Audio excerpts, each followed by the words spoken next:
Mullin checks back in for the Pacers. Here's the upside to the Pacers having shaved their heads as an act of solidarity prior to the playoffs. It gave the medics easy access to the injury. We're told it required 3 stitches. Michael hits the first. We mentioned that Dennis Rodman arrived a little more than an hour before game time. What's usual? Not for him, but for the average player. Bob, my rule is always 90 minutes in the locker room, prior to the tip. Now, I'm not sure what Phil Jackson did, but I always felt an hour and a half to get your guys in there, start getting them ready for the game.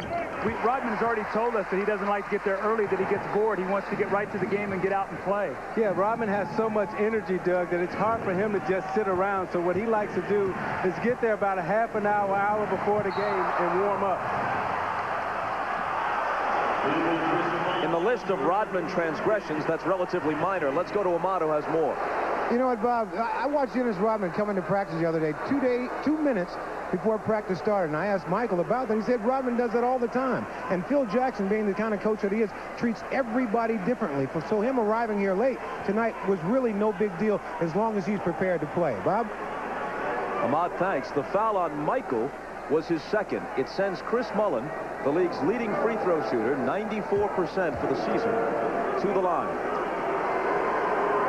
Now, what we've seen already tonight is a different substitution pattern by Phil Jackson. The moment Travis Best came in, he comes with Randy Brown.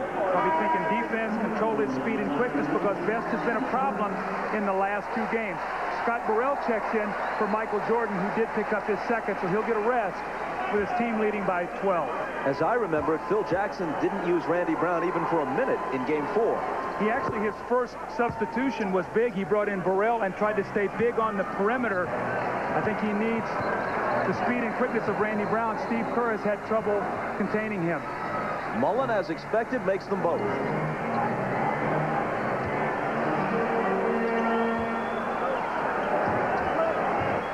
Kukoč. The rebound to Antonio Davis. So you have a Chicago team out on the floor without Pippen and without Jordan. Kukoč is the main scorer, so Indiana should be able to take advantage of this lineup. Reggie Miller. Harper gets up on him. And Rodman fouls Antonio Davis as Davis receives the pass. And folks, you can log on to MSNBCSports.com for Showtime's online inside story on the NBA playoffs. Click on video features and commentary, plus check out Bill Walton's team-by-team preview of next month's NBA draft. It's all at MSNBCSports.com.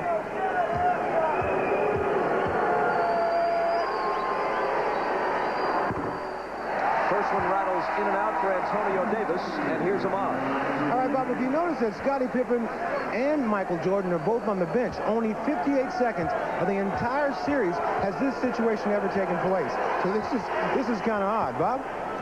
I think with the Pacers being down by 10, Ahmad, I think that Phil says if he's going to buy some time, buy it now in case in the second half he can't do that. Burrell had some room, but his shot goes in and out. Scott Burrell has not contributed offensively of late in the playoffs. This is Fred Hoiberg. First time in a long time that we've seen the third-year man from Iowa State. His pass is scooped up by Mullin, who can't hit the layup. Now it's stolen by Randy Brown. Harper in the lane, dumps off Hoiberg, and they wave it off. There's a foul before the shot was released. You see Hoiberg come into the game right now, and he's very nervous. This is the first time he's ever been in a playoff situation. The first pass that he threw, he was so nervous, almost got intercepted. Then he come back down, and he creates the foul. Right now, you got a nervous young man right there. Bird has a lot of faith and a lot of trust in him, putting him in this game in this time. His hand forced, to a certain extent, by the absence of Jalen Rose. I think you can also see that the Pacer bench has been much more effective at home, and that's to be really expected. Normally, your reserves play much better at home, and your starters are the ones that carry you on the road. Now, I really believe that tonight, Chris Mullin has got to give them something, because without Jalen Rose, Mullin has got to make some shots for them. He's 3 for 14 in the last 2 games, and has really struggled with the speed and quickness of the perimeter of Chicago. Antonio Davis to the basket, and he was fouled. And that's 2 quick fouls Dennis Rodman has picked up. One of the problems when Dennis Rodman comes into the game, that he has a tendency to get in early foul trouble because he's not starting. And you see Antonio Davis put it on the floor and take it right to him, knowing that he has 1 foul and wants to pick up that second one. And you know, as good a player defensively as Dennis Rodman is, he does not like to come out on the floor and guard. So Tony Davis, what did he do? He drove the ball right to him. He attacked him, got him retreating, jumped into him, and got the contact. That's what you teach your players to do. This happened to have been an active shooting foul on which Davis makes 1 of 2. Harper was fouled a moment ago before the shot, but both teams are over the limit, which is why he took the 2 free throws. Harper to Rodman, who blows the layup.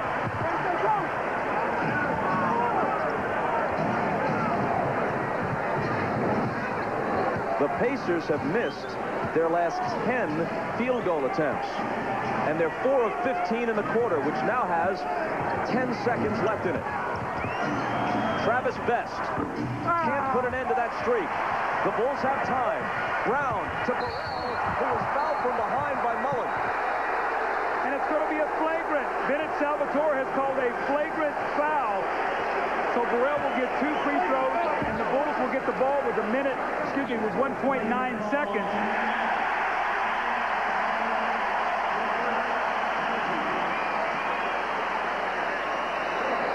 I guess the ruling there is that he hit him hard in the head and really did not get a play on the ball. It's a pretty tough call right now at the stage of the game, and you're going to see what Phil Jackson's going to do. He's going to bring his offensive players back in. This could be a 4 or 5 point swing here in the last 1.9 seconds. Now, what Chris Mullin would tell you is that I was going for the ball, but I couldn't jump that high. And as I went to extend, I really couldn't get up high enough to get it. That was as unflagrant as a flagrant can be. Yes, it was. I think what happens is the referees err on the side of caution in these games, especially when you come off a game where there was a melee. 2 seconds. Michael gets it off. And the first quarter ends with the Bulls in front by 13. Miller hit an early 3. That was it for him in the first quarter. Michael got off quickly and often. This is the NBA on NBC.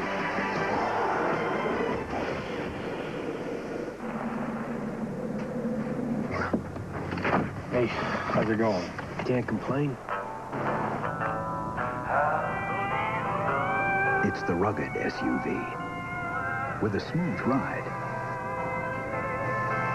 Hank, can I borrow your eyebrow pencil? The Montero Sport, one of the sport utility vehicles from Mitsubishi. Now get 0.9% APR financing for 48 months on any new 98 Montero Sport. Get ready to get creative. Get into a Rebel G. Go beyond snapshots.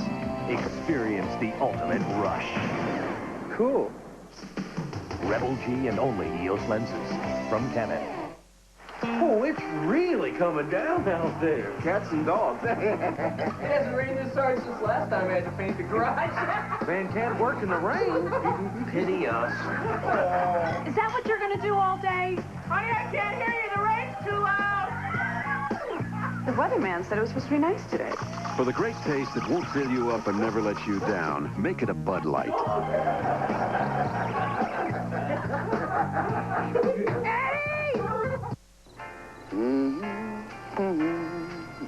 Wendy's introduces the most delicious combination ever put in a chicken sandwich.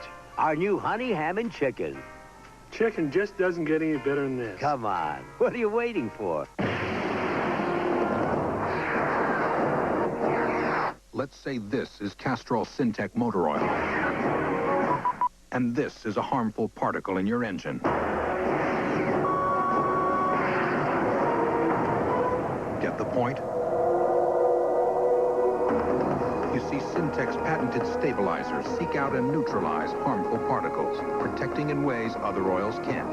Castrol Syntec, the active lubricant.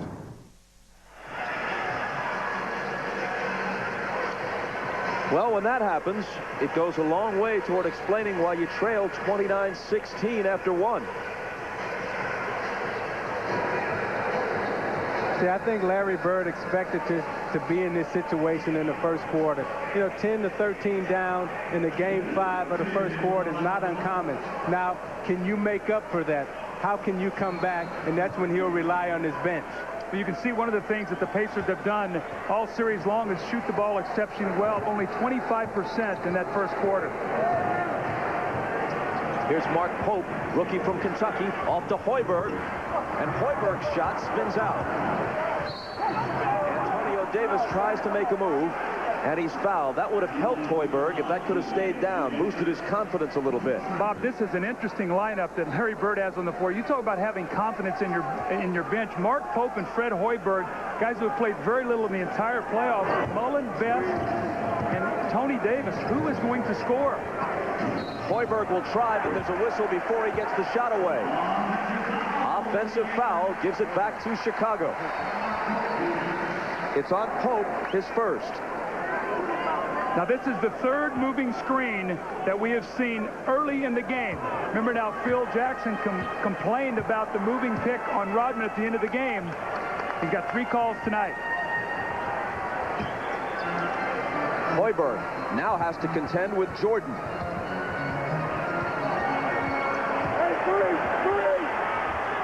Which, as you see, is not a pleasant task. See, that's not fair. You got to come help Hoiberg right there. You can't let him stay down in the post trying to guard Michael Jordan, the greatest player of all time. Travis Best with a nice move, but can't finish it. And the lid remains on the basket for Indiana. Jordan, foul before the shot. And you see Michael realizing early, I got to fish.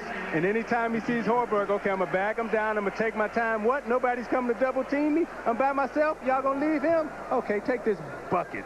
Well, how about this? There's 10 guys on the floor right now, and Michael Jordan is the only guy who has a field goal. The other 9, I would make somebody else score a basket other than Michael Jordan. The foul on Hoiberg was his second. That somebody else is Bill Wennington.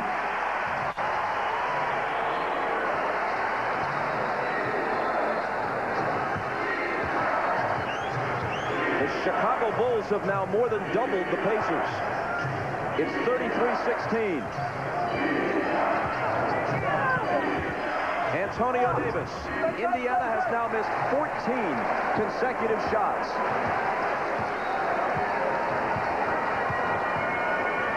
Jordan around the Rodman screen for Wennington. Who can't hit it? Hoiberg nearly threw it away. Best goes back to recover it.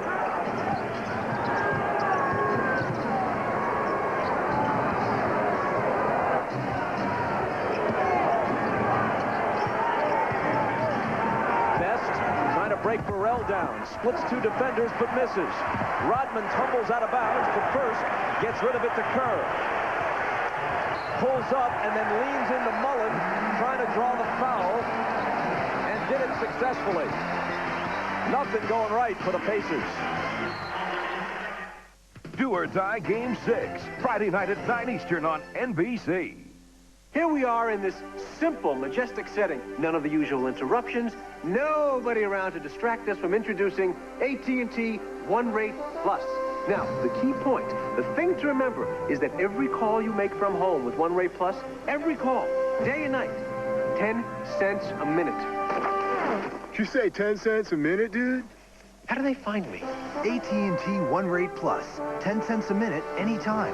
Call 1-800-41-RATE to enroll. You're being signed by your favorite NBA team. You and your friends take a private jet to the All-Star game. You're playing horse with your pal Michael Jordan. Nice shot. Now your dreams can actually come true with the Gatorade NBA Dreams game. Just uncap a Gatorade and you could uncap your dreams. And who knows? All right, try this. Maybe you'll win that game of horse. Yes. I know a place. Americans know how to shop, and we love a bargain. No wonder there's a Chevy Malibu in nearly every neighborhood. It has standard air conditioning, automatic, even ABS brakes. Things you won't find standard on Camry or Accord. And Malibu has enough room for all your garage sale treasures. Chevy Malibu, the car you knew America could build. Right now, you can get 1.9% APR financing on Chevy Malibu, the car you knew America could build. The NBA on NBC is brought to you by Gatorade Thirst Quencher. You either have it in you or you don't. Life is a sport. Drink it up. By Chevy Malibu, the car you knew America could build. Genuine Chevrolet. And by Michelin, celebrating 100 years of innovation because so much is riding on your tires. There was a sense of real concern at the United Center prior to this game. Those concerns on the part of Bull fans have been allayed somewhat as Phil Jackson's team has jumped all over Larry Bird's club to the tune of 33-16 with 9:43 to play in the second. The Pacer bench, one of the biggest strengths of their team, is 0 for 7 today. And they have missed as a team their last 15 shots. They don't have a field goal in the last 11 minutes. Well, you see Steve Kerr hit the line. He was able to bait Chris Mullin into a foul on a fake of a long two. But the Pacers right now have to score. I mean, it's 16 points. You know, Larry Bird tried to buy some minutes there to get Smits a little bit of a rest and Reggie Miller. But this is the time of the game right now. You don't want the Bulls to push out to a 25-point lead. You'll never catch up because you don't have that kind of firepower.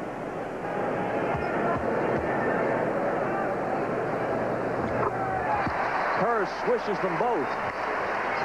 A 19-point Chicago lead.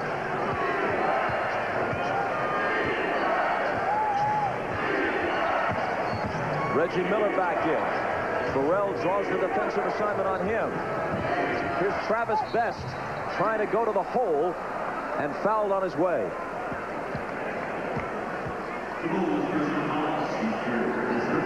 NBC's Must-See Thursday begins with Friends, followed by Just Shoot Me, Seinfeld, Veronica's Closet, and ER. That's Must-See TV tomorrow on NBC. They still have the Seinfeld repeats in the vault, and they plan to use them. Now, Reggie Miller is wearing some type of ankle wrap or ankle guard on his ankle right now, and that wrap has become unraveled. I hope he doesn't trip on it or he recognizes it and try to, you know, button it back up before he, like, trips on it.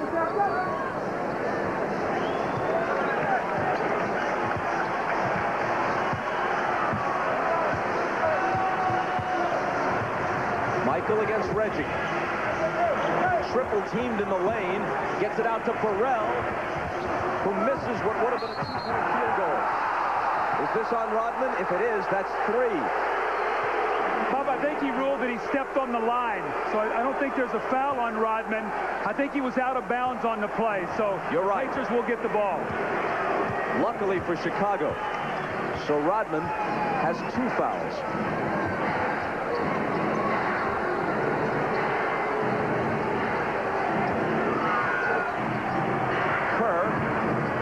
Much quicker than he is. Smits still without a field goal. The Pacers must think right now about trying to get this to 9 or 10 at halftime. They have 8:38 maybe to chop the 9 or 10-point lead. Longley had it knocked away, and Antonio Davis takes it. Best explodes to the hoop. Burrell thought he blocked it cleanly, but there's a foul instead.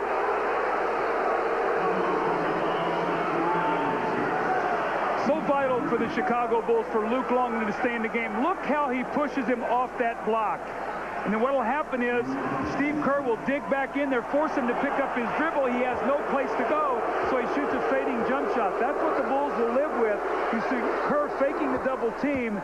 And Smits has got to have that patience that he had in Game 4 when he played so well, especially in that third quarter. Doug, the Bulls' half-court defense is so good right now that the only way the Pacers are going to get back in this game is to score in transition, as Travis Best did right there. Take it to the basket, try to get some easy opportunities because they block your half-court sets down.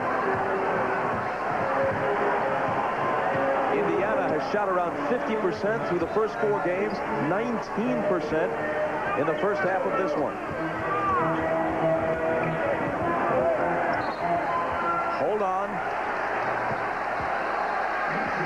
An Indiana foul. It's Smits.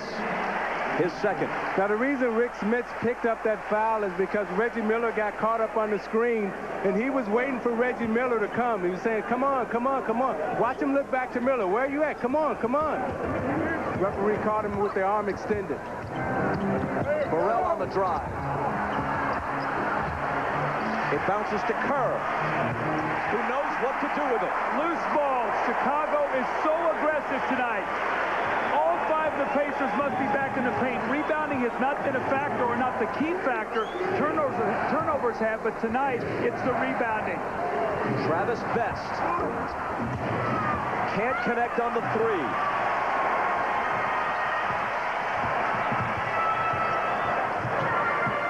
Extending back to the first period, the Pacers have now gone more than the equivalent of a full quarter, more than 12 minutes without a field goal. Michael Jordan. He has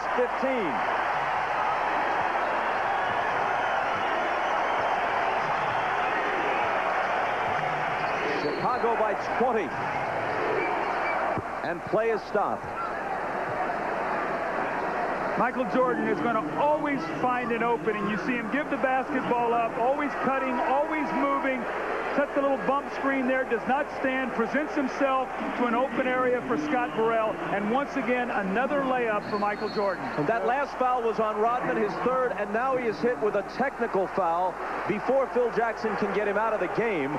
Dickie Simpkins coming in. Now, here's Michael saying to Dennis, look, don't give these guys a chance to reverse this momentum.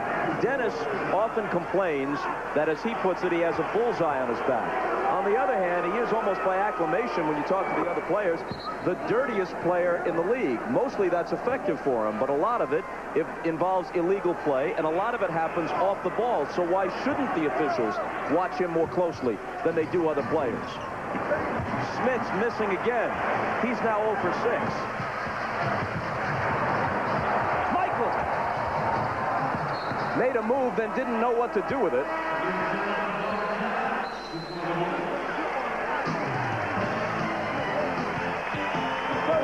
Dennis Rodman pick up his technical from Bob Delaney, complaining about the call.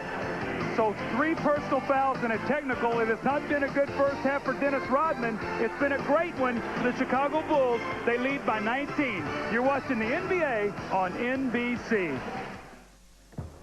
Every player has a weakness. Tonight, Mr. Grant Hill's weakness takes center court.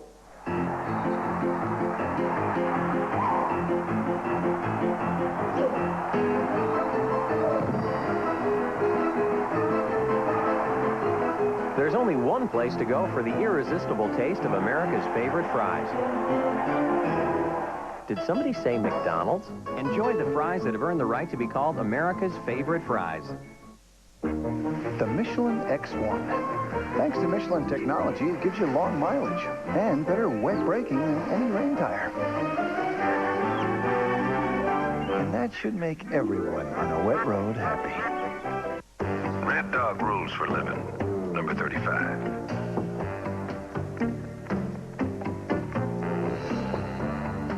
Every dog loves a good chase. Thanks, Dad. You can't do this with Caravan. Thanks. You can't do it with Windstar. Thanks, Pop. A little help? Only the Chevy Venture is available with a remote control sliding side door. It's the perfect accessory for the overworked father. Now choose low 1.9% APR financing or $1,500 cash back on Chevy Venture. See your dealer today. Chevy Venture. Let's go. For Cynthia Cooper, there are so many memories. Winning back-to-back national championships, bringing home Olympic gold, being a million miles away, and returning to the ones she loves. So many memories. It's time to make some more. This is just amazing what Cynthia Cooper is doing. Raise the roof, Houston. Its past shows contrast. Its present shares culture. In its future, a celebration. Salt Lake 2002 Olympic Winter Games. While we were away, listen to Michael Jordan on the Chicago bench. Leave him alone. That's it. You can't get no way with no more 3 points. That's it. Leave him alone. That's leadership from your star. Scottie Pippen has the technical. Dennis Rodman has the technical. He says no more free points. Make them earn them. Stay away from the officials. Just play. Especially when you're up by 19.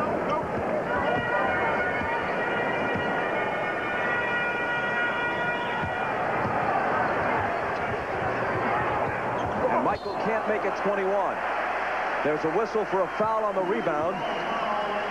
And it's going to go on Derek McKee, his second. I don't know if it's just me, guys, but I have not seen that emotional game that I thought we might get out of the Pacers. They've been very flat tonight. Now, obviously, the Bulls jumped on them and diffused them early. I don't see that look. You know, they're going to have to win a game in the United Center if they're going to win this series. They need to take 2 shots at it, not just 1. Steve Kerr, way off, an uncharacteristic miss for him. Doug, I think they came out waiting to absorb the blow, and the blow came so hard and furious from the Chicago Bulls that they've yet to respond to it.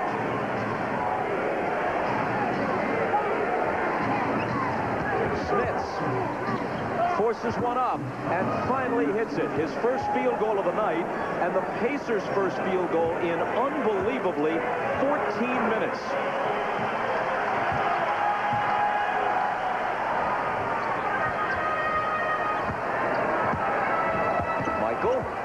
Gets rid of it to Scottie, who banks it home. The Chicago Bulls offense, Bob, has been get Michael Jordan in that low block, and if they help a little bit, find the open man, or Michael's been punishing them from the start.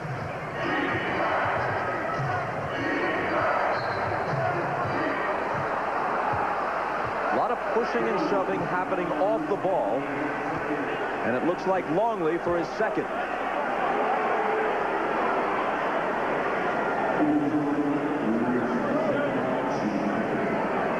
If he gets in foul trouble, it's a small ray of hope for the Pacers because Wennington is less successful keeping Smits out of his shooting spots. Well, that's the weakness in the Chicago Bulls bench. Once you get past Longley, they really don't have any size and they don't have any depth at the center position. At the guard and the forward core, there's a lot of depth there, but once you get past Longley in the middle, they're very light.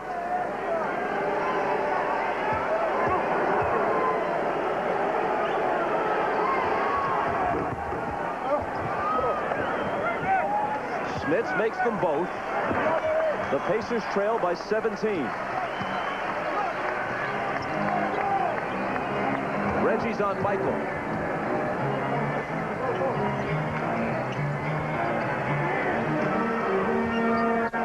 Simpkins finds Pippen. Scottie chases it down. Another loose ball. Belongs to the Chicago Bulls tonight.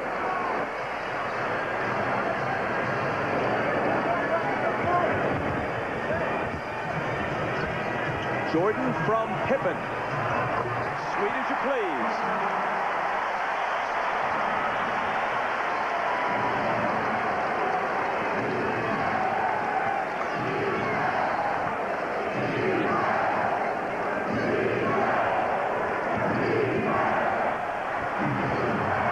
Reggie Miller. It comes up short for him. And Jordan is inside of Smits for the rebound. Kerr. Now Longley.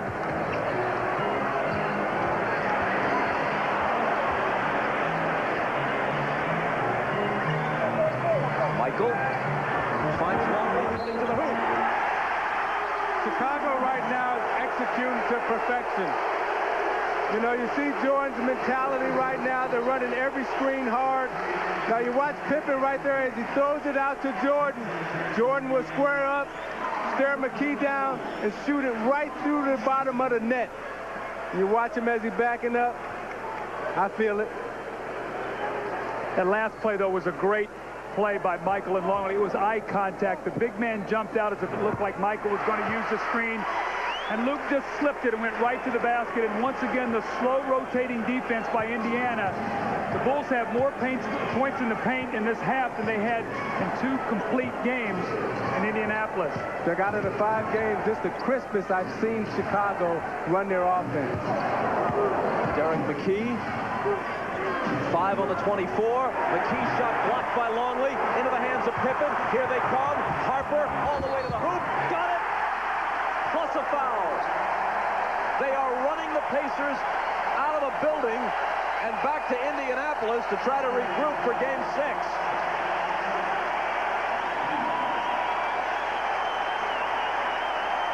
Now the problem is not how do you stop the Bulls from scoring, but how do you score against the Bulls? You see Luke Longley block it, and they pass it up to Harper as he extends the left arm to stop Mark Jackson from elevating. As Mark Jackson went up, Harper extended that left arm so he can get an extra boost off him. A second consecutive three-point play, and they have more than doubled the Pacers at 49-24. Jordan to the bench for a rest. Smits to the hoop from Miller.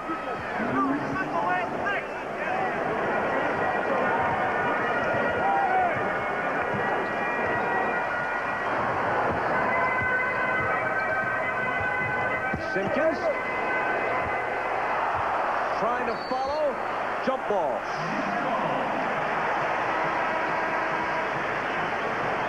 Dickie Simpkins was released back in February by Golden State. He finds himself in the conference finals back with his old team, Chicago. That's not a bad deal. Derek McKee going out. We know that he has a very sore quadriceps muscle. They are now down 23 points. It'll be interesting to see if they don't make a dent. Maybe Derek McKee might be taking the rest of the night off. We'll have to watch that substitution. And you can see just how dominant Chicago's defense has been in this game. Smits. Pippen has the rebound. Harper racing back. Behind him to Scottie. A leaner. No good.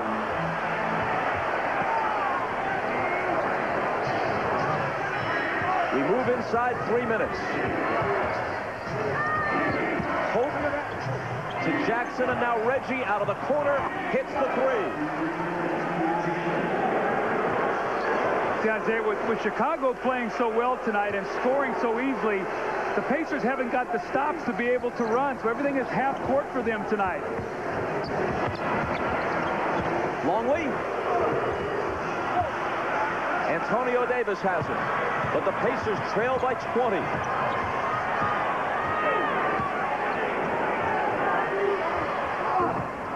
Davis's line drive jumper comes up short.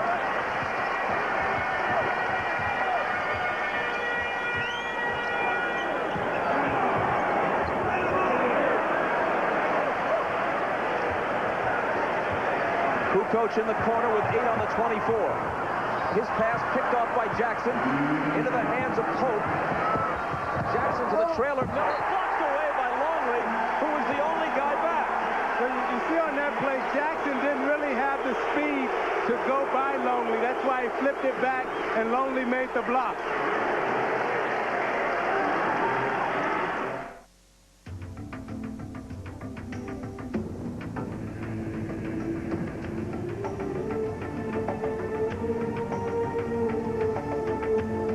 Wide open spaces of the Chevy Tahoe.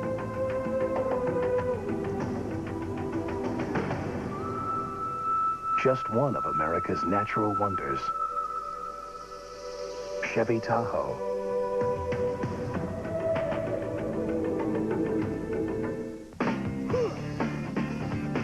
Hey guys, welcome to your world. Ever wonder why it's so full of sweat? Fact is, guys sweat 40% more than women. That's why there's a whole new Speed Stick. Speed Stick Ultimate. It's antibacterial, so it kills the germs that cause odor.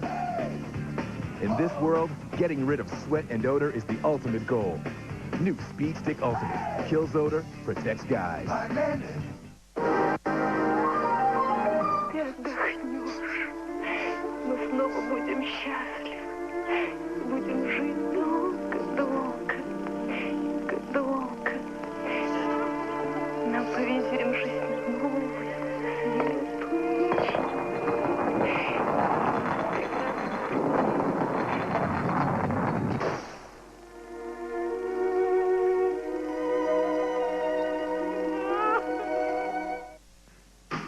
I'm Hannah Storm in New York. Coming up on the Prudential Halftime Report, we'll be joined live by Orlando Magic head coach Chuck Daly. He'll share his insights on tonight's game, and we'll talk about the Bulls dynasty, which followed on the heels of Chuck's 2 championships in Detroit. Plus, we'll hear from Matt Kukoč, John Sally, and Peter Vesey on the first half in Chicago. The Bulls lead by 20 as we send it back to Bob Costas.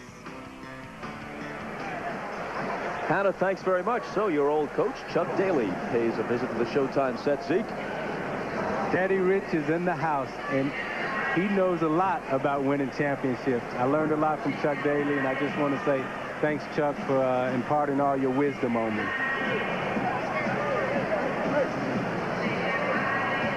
As you look at the leading scorers, Reggie Miller has a pair of threes, and that's it in this first half. On the inbound, it's Dale Davis, fouled. It looked like Pippen, and it is his second. Well, Game 6 will be Friday night at Market Square Arena, just like this one, 9 Eastern, 8 Central Time. It looks like the Pacers will have to win on their home floor to force a 7th game. But here's the good news for them. They have not lost at home through the entire playoffs. This is a team that won 58 regular season games. One of them was here. One of the 2 regular season games they played against the Bulls at the United Center was a road victory for the Pacers. They know they can do it, at least in theory, if they get it back here for a 7th game. A whistle before Scottie Pippen released the shot. One of the things we've seen tonight, the Bulls have run their outside series. They love to throw ahead Pippen to Kukoč, and Scottie used that speed and turned the corner. Isaiah, he's gotten to the basket 3 or 4 times here tonight off that little give and go from the sideline. That's the adjustment that Tex Winters made in the offense, to guard around and then you bring the guy into the post. You know, Tex is beautiful and smart at figuring out how do you counteract Dick Harder's defense. You know, Tex invented the triangle, and they're running it to perfection right now. Tex Winter and Dick Harder, between them nearly 100 years of coaching experience. Winter is a youthful-looking 76. Harder is 66, 2 of the great assistants in the business. And an Indiana offensive foul. You make a list of the things that can go wrong in a half. Just about all of them have happened for Indiana, or to Indiana. Again, gamesmanship. Phil Jackson complained, if you're going to call the foul on Rodman, Rik Smits moves on every screen he sets. That's 2 they've called on him tonight now. You know, Larry Bird, Phil Jackson, they complain about the officials. They whine. It's childish. However, you know what? It's effective, Doug. Well, it was Bird complaining after the first 2 games here. And even though Chicago, on average, has shot 8 more free throws per game through the first 4 games, you could make an argument that Bird's complaints had a positive effect for his team. Phil Jackson took a $10,000 fine for his remarks after the games in Indianapolis. I think it's less what the officials are doing and more the way Chicago is playing in this first half, but you could argue that it didn't hurt, and he can afford the 10 grand.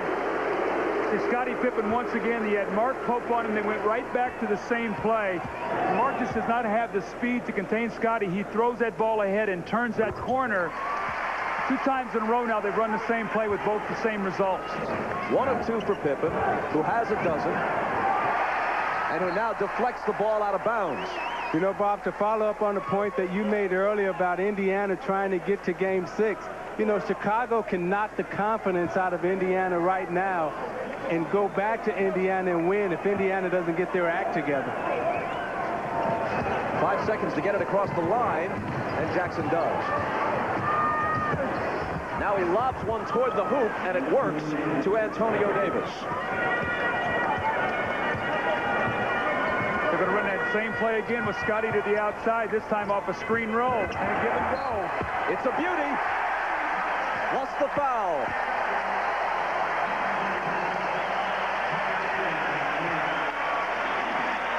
Antonio Davis picks up his 3rd. Here's Scottie Pippen now. You're going to watch guard to the outside. He hits, and then the give and go. Scottie using his speed and quickness so the Pacers cannot put their body on him tonight. Speed is winning. 15 for Pippen. Jordan's on the bench with 17. And Scottie, all over the place, nearly steals the inbound. Michael has now come off the bench, and we go to Jim Gray. All right, Bob, before the game, Larry Bird said something very interesting. He says, I don't know deep down in their hearts, referring to his team, the Pacers, if they know they can do it, if they feel they can. If they're just satisfied with beating Chicago 2 times, they'll never win a championship. What I'm trying to tell them is listen to what I say and do, and we can win this thing. Or maybe they're just satisfied, Bob. Indiana turns it over. Pippen and Jordan between them have equaled the Pacers' 32 points. Jordan with 17, Pippen with 15. Chicago with a 55-32 lead. And that's the number that Larry Bird feared, that 15 points by Scottie Pippen, and he has it in the first half. Now 17. He equals Michael.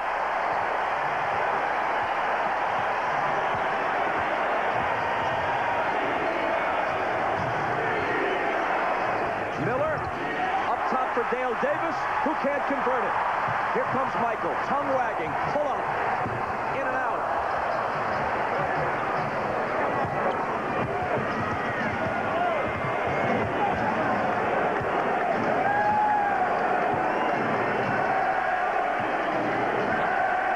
Game clock overlaps the shot clock by about 4 seconds.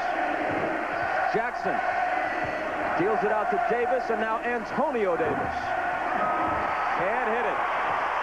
4 seconds to get off the final shot of the half. It'll be Michael. He did not beat the buzzer. They waved the basket off. Missed it by a split second.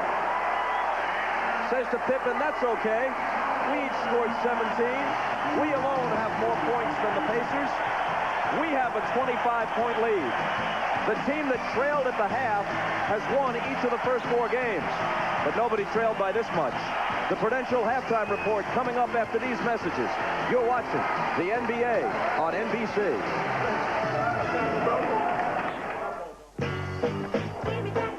Hey, girls. Man, I am thirsty. I can use a cold one, baby. Oh, pretty, please. Come on now. You're in there. Come on, son. Hey, No self-control. Hey, Mama now, Dr. Pepper. I don't want nothing else. Let's go, Dr. Pepper. A revolution is in our destiny. A revolution not about countries or ideologies, but about knowledge and information networks that make computing more affordable. Where do we come in? We make the software that manages information that will enable anyone to sit at the seat of knowledge. Oracle, enabling the information age. There is a war going on, and the battlefield is your yard. To win this war, you'll need the most powerful equipment. You'll need the very best supplies. You'll need guaranteed low prices. Who has the power to bail out the troops? The Home Depot. This is the full-size Chevy pickup. Like a rock. The truck is long-lasting. I was strong as I could be. Like a rock. The offer is not.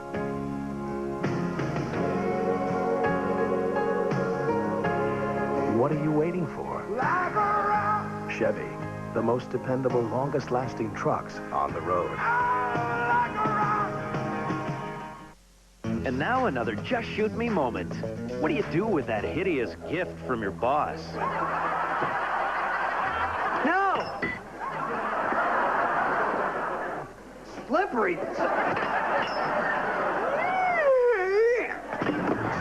Just Shoot Me, NBC, Thursdays. Tiger Woods, Bernie Els, David Duvall, Justin Leonard, Phil Mickelson. They're talented, confident, and have youth on their side. Generation Next has their sights set on golf's greatest championship, the U.S. Open, coming to NBC Sports June 18th. This is the Prudential Halftime Report, brought to you by Prudential, bringing strength and stability to America's families through insurance, healthcare, real estate, and financial services. It's halftime of Game 5 with the Bulls routing the Pacers 57-32. Both Michael Jordan and Scottie Pippen have 17 points in the Bulls' best performance of the playoffs. Hi, everybody. Hannah Storm back in our New York studio along with John Sally, Peter Vesey, and Matt Gukas, and we'll hear from Spider and Matt in our next segment. But right now we are joined live by a coach who has won 2 NBA titles, both of them with the Detroit Pistons, Chuck Daly, the head coach of the Orlando Magic. Thanks for joining us, Chuck. Hi, Hannah. How are you? Doing great. Now, as a head coach, what can Larry Bird possibly say to his team at halftime of this game? Well, I was there a couple of times this year with this club. Chicago was a tough club for us to play. And I think the thing you have to preach is that they rarely score over 90 or 95 points and say, hey, we've got a chance to get back in this game, plus the fact that we've got to do something here to let them know we're still in this series. Chuck, Peter here. Yes. The Bulls kick-started their dynasty in '91, and you happened to be there as Piston coach. Look at all the trouble you started. Yeah, you're exactly right. That's ongoing, and I'm with Jerry Krause. Let's break them up. Short and sweet. Give everybody else a shot at this thing. Chuck, as a coach, you were known to be emotional. I think I recall one time when you actually split your trousers there on the sidelines. But when you look at Larry Bird and the stoic expression that he has had throughout these playoffs, especially when Reggie Miller hit the three-pointer, what are your impressions of Bird's demeanor on the sideline? Could you have done that? Well, I've never been able to do it, and I don't think most coaches are. But I think Larry Bird is kind of special with all the success he's had being a superstar, and I think he has great control of his emotions. But I don't think he's learned to fear in coaching yet. If he has, he isn't showing it. I think as time goes on, if you stay with the job, you learn to fear things. But he's doing a remarkable job of composing himself. What do you think about him trying to take the blame for Jalen Rose, saying you shouldn't have allowed him to walk off the bench? Well, I think it's a great move for Jalen and the club. He knows that, he's standing. They know that he's standing behind them. He's going to be there and takes the hit for Jalen Rose coming off the bench. A very good move by a coach. Chuck, you almost had Chris Morris and Greg Foster in the Ronnie Cycli deal, which was voided when Cycli wouldn't go to Utah. When you're watching the Jazz play, do you find yourself rooting for your guys? Well, I'm not necessarily rooting for him because I had Chris Morris before. But I knew I have not had nowadays. Right. I have not had Foster, but frankly, when they reported us and they had one practice or actually one practice before they had to go back to the hotel because Ronnie wouldn't report, they were anxious to join us, and I felt it would really have helped us. I think, quite frankly, we would have made the playoffs had they been with us because they'd have been 2 guys that could have played big minutes for us. Chuck, you've been to the playoffs 11 straight seasons before this year, took the 2 seasons off, came back to coaching. There was some speculation at one point when you guys were struggling and Penny Hardaway was injured that you weren't having a good time, that you may not even be back. In retrospect, though, was this a good decision to come back, and will you coach out your contract? Yeah, I think it was a good decision. I enjoyed it. This particular club, while we didn't win the way anybody in the organization would have liked, maybe because of injuries or whatever reason, but I was happy with this group. They played really hard. In fact, it's one of the fun years I've had coaching. I would just like to have won more. A lot of people they kept saying, yeah, you're doing a great job. I said, yeah, I'd rather do a bad job like I did with John Sally and those guys who win 61 games. Penny Hardaway's future, Chuck. I've read about possible trades for Latrell Sprewell and David Robinson, but my sources say they're erroneous that you guys are keeping him no matter what. Well, right now, all's quiet on all of those fronts. He's rehabbing every single day. He's really strengthened his legs. His weight is down, which is significant, I thought. I thought he put on a little bit of weight.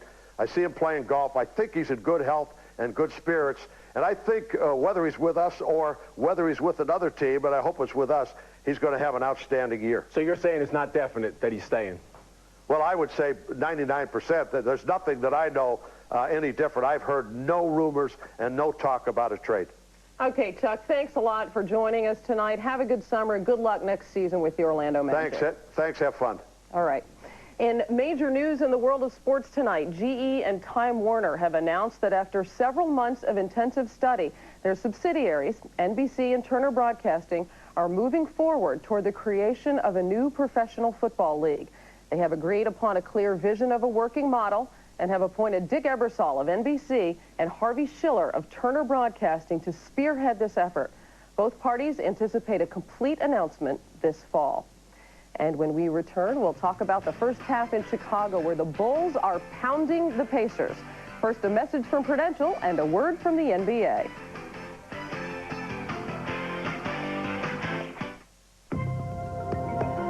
Prudential's Small Cap Quantum Fund uses a computer-driven investment model to analyze 1,400 stocks.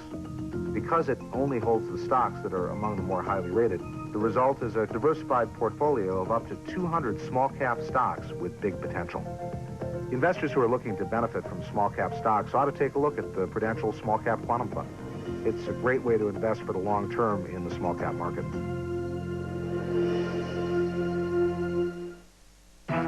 So the detective said the butler didn't do it. It was... My book! Let's go, Rick. Where's that page? I gotta finish my book. Hello, sir. Can you please tell me how your book ends? No! Now I'll never know. Brink! Oh, Brink, look what I've got. Good dog. There's one place where desert and mountain meet, where the past is woven into the present, where determination is defined. There's one place, and it will host one magnificent event.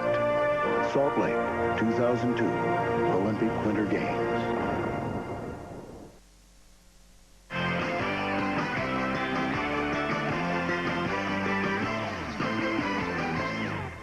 At halftime, the Bulls lead the Pacers 57-32, and a look at the first half shows that Jordan and Pippen have combined for 34 points, outscoring the entire Pacers squad. And Pippen really came out aggressively, Matt. And Scottie Pippen came out, and it was clear he wanted to show and exercise the demons from missing those 2 free throws in the closing seconds of Game 4. Right from the get-go, first play of the game, Scottie being aggressive, looking for the contact, wanting to get back at the free throw line. This is exceptional team defense, forcing it baseline, challenging the shot, and then Pippen leading the fast break. 3 on 4, 3 on 5, but thinking, take the ball to the hole, force the action. And then good, hard, crisp cuts by all of the Bulls. The ball was moving beautifully. Pippen with another assist. Terrific first half. Scottie Pippen flirting with a triple-double. And I have a feeling that Michael Jordan had a pep talk with Scottie Pippen before this game saying, hey, partner, I need you out there.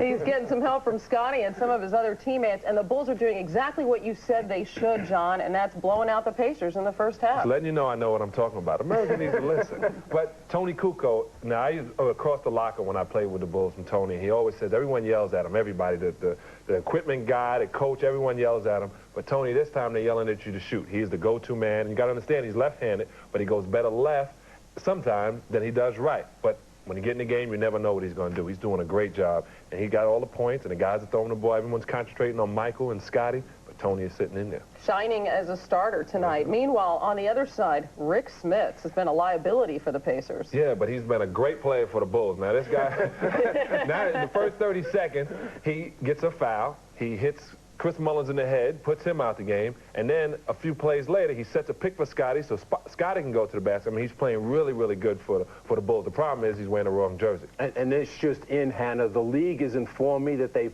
fined Larry Bird for allowing the Pacers to leave the bench. Meanwhile, let's move on to the French Open. A huge upset on the men's side today as top seed Pete Sampras lost the 97th ranked player in the world, Ramon Delgado of Paraguay. And he lost in straight sets, no less.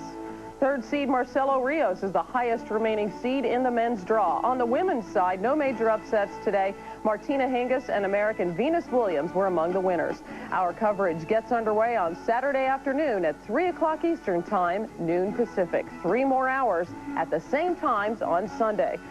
The Bulls lead the Pacers by 25. We'll send you back to Chicago for the second half after these messages from your local station. This has been the Prudential Halftime Report, brought to you by Prudential, bringing strength and stability to America's families through insurance, health care, real estate, and financial services.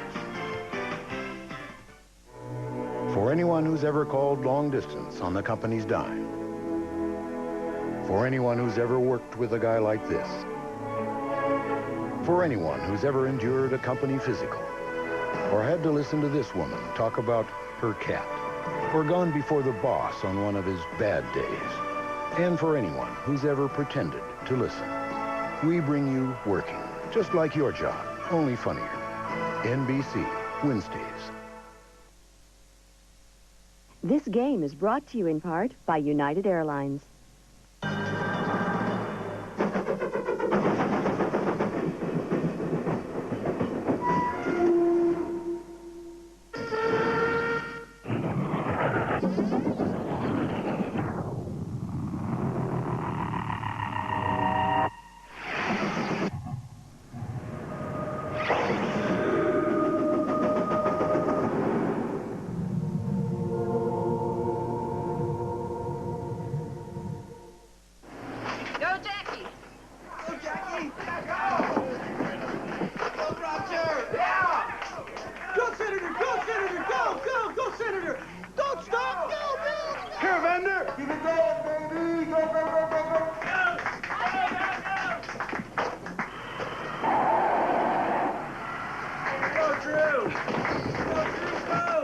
Thanks, Drew.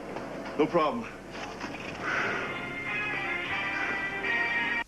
Impressive power, payload, and towing. 3 important bonuses for Dodge Dakota owners.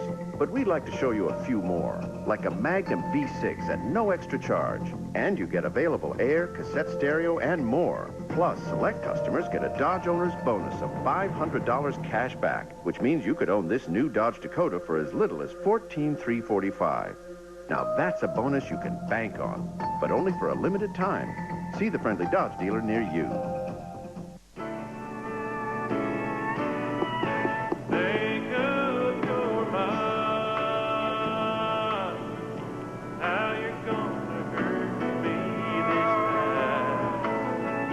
It's not hard to play the new play ball game from the Illinois Lottery, but it can be hard to pick one. It's a lottery ticket. Pick one. Got a second? Play this instant. New play ball from the Illinois Lottery. You could win up to $1,000 instantly. During the course of the season, the Indiana Pacers were blown out less frequently than anyone else in the NBA. In fact, they lost only 4 games by 10 or more points, and one of those was a game that Reggie Miller missed. But here they're down 25 at the half as we welcome you back along with Doug Collins and Isaiah Thomas. Now, if you're the Bulls, isn't part of what you're trying to accomplish here to completely put them away so you can rest your regulars? No question, Bob. Michael Jordan played 20 minutes. Scottie Pippen played 17. If you're Phil Jackson, you said, look, let's come out the third quarter, put them away. I do not want you to play 1 minute in the fourth quarter. And you're definitely playing for Game 6. You want to destroy Rik Smits' confidence right now. You want to destroy Reggie Miller's confidence, because when they go back to Indiana, you don't want them going back feeling good about themselves. So this second half will be all about destroying their confidence. Which brings us to a look at the Miller Lite halftime stats. Well, Bob, I wish I could tell you it was something good for Indiana. This has been a nightmare in every way. They've shot 24%, 8 for 34. In the series, they're shooting 49%. They've been out-rebounded by 18. And we talked about stars win championship. And it's been Michael Jordan and Scottie Pippen. Look at the line, 17, 8, and 6. 17 points and 5 rebounds for Michael Jordan. Michael set the pace early. He went into the post, scored quickly, and the Bulls have never looked back. And Doug, has been just the opposite for the Pacers. Their 2 leading scorers, Rik Smits and Reggie Miller, has yet to get off the dive. Rik Smits is not really shooting the ball well. Larry Bird expected a lot from him this evening, but he hasn't delivered. When you look at Michael Jordan and Scottie Pippen, 17 points apiece. And that number for Scottie Pippen, 17, is important. When you look at Jordan's shot chart, you see him going inside, inside, inside.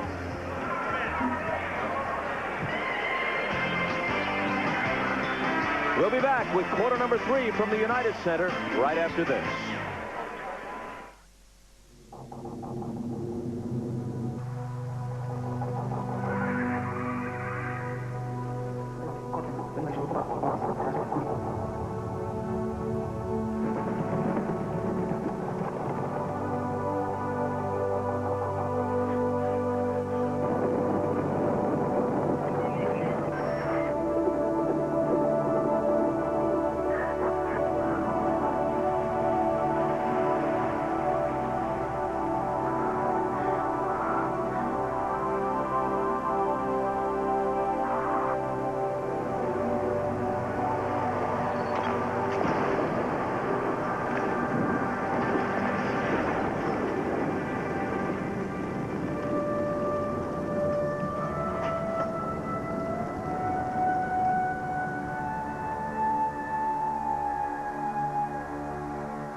Something big is happening at Ford. It's the Ford Big Time Sales Event. Get the biggest savings of the year on Ford cars and trucks. Like up to $2,500 in total savings on Windstar for all Ford, GM, and Chrysler owners. Plus, Ford and GM owners can save big time on almost every Ford car and truck in stock.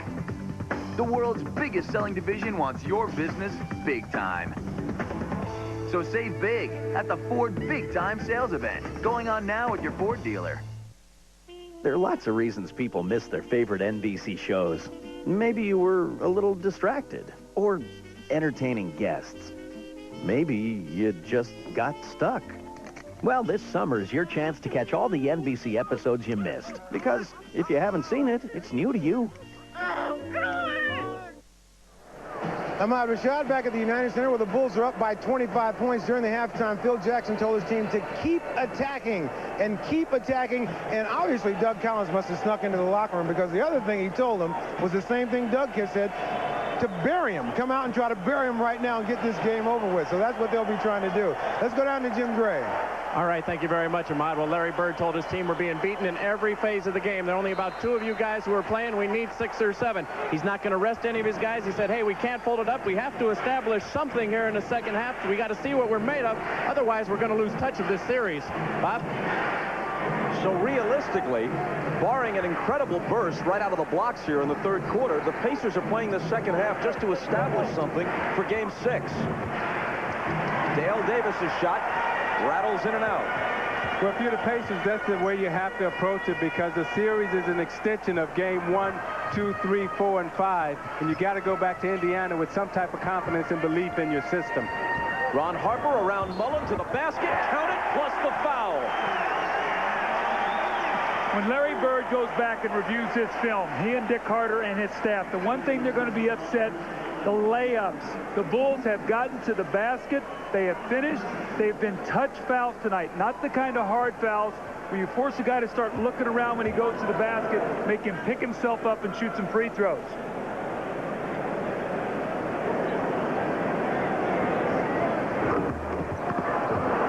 The lead stays at 27 as Harper misses the free throw.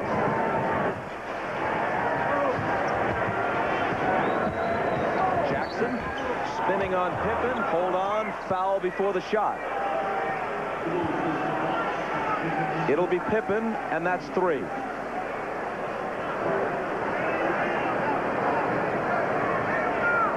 Much of the energy has gone out of the building. They were roaring at the start of the game.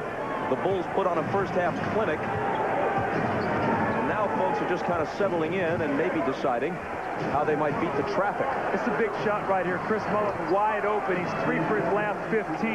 They need him to make some shots. Even if you don't win this game, he's got to establish some confidence. He swishes that one.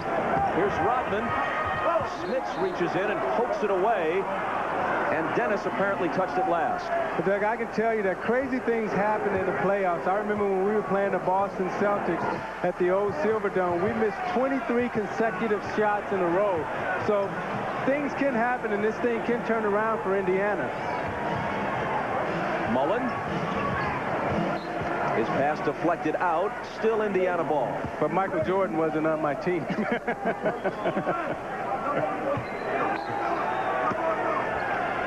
I know you didn't miss any of those 23, Isaiah. Those were all Lambeer and Joe. Goaltending on Pippen. So Miller gets the basket. You see Miller cut down the lane off the offensive play, and you see Scottie Pippen goes up and just kind of taps it on the glass. You can't take the ball to the glass like that. Pippen doubled in the corner. His pass picked off by Jackson. Foot race to the hoop with Harper.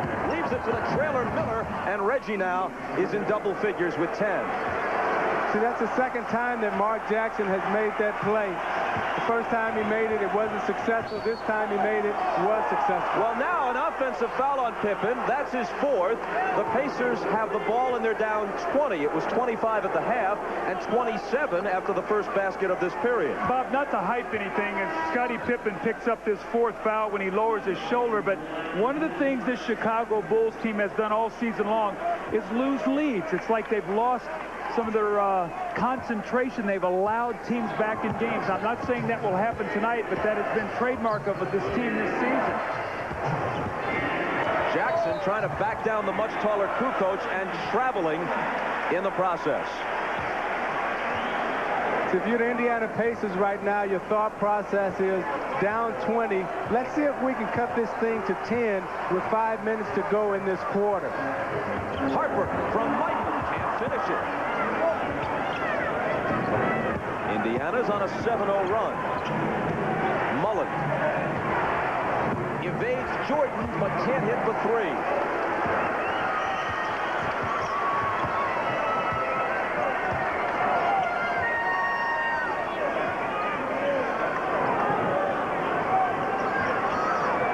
Kukoč from Rodman. And Indiana comes back, still down by 20.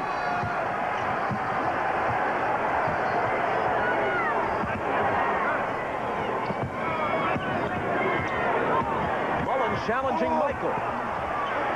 Longley has it. Kukoč to Harper. It's just so hard for Chris Mullin to deal with this quickness of Michael Jordan. He makes a move, it looks like he starts to finish, and Michael gets back into the play and bumps him off of it. This has really been a tough, tough series for him.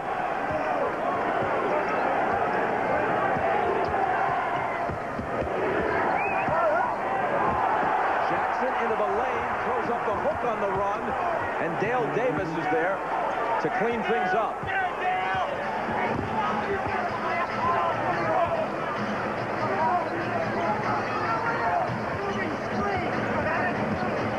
Harper trying to bounce it to Longley. Smits broke it up.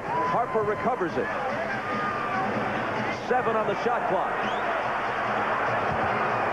It's Kukoč with a leaner.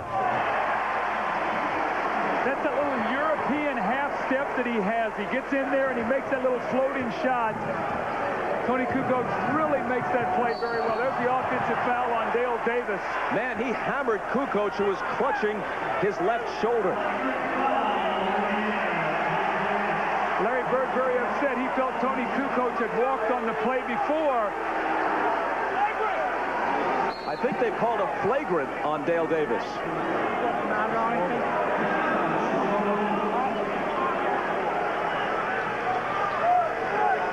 He definitely delivered a shot.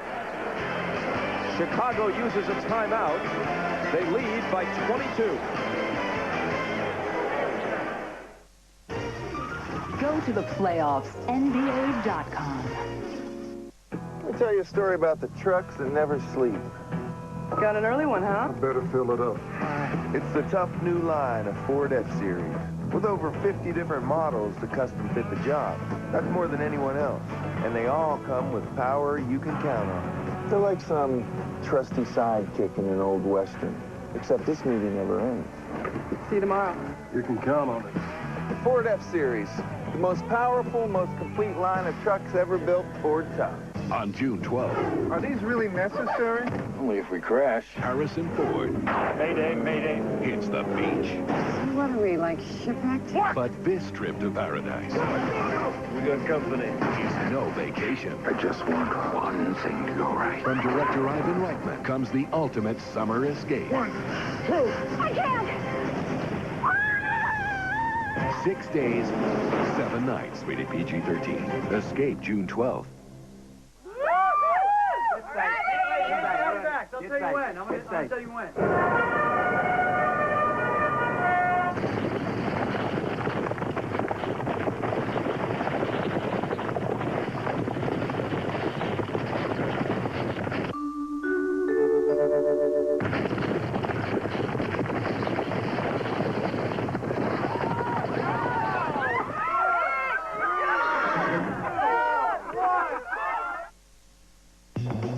Miller Genuine Draft presents even more basketball. Now, Scottie Pippen has bounced back after missing those 2 free throws. You see him driving, attacking the basket, using his speed to counteract what the Pacers are trying to do in terms of putting a body on him. You see he accepts the challenge, accepts the blow right there. Then he blows by him again on the right side to hit the pull-up J. Now, when you look at Scottie's shot chart, you'll see everything going to the basket, and you'll see him really attacking this right side of the court. Larry Bird told us that he wanted to keep him under 14. Not tonight.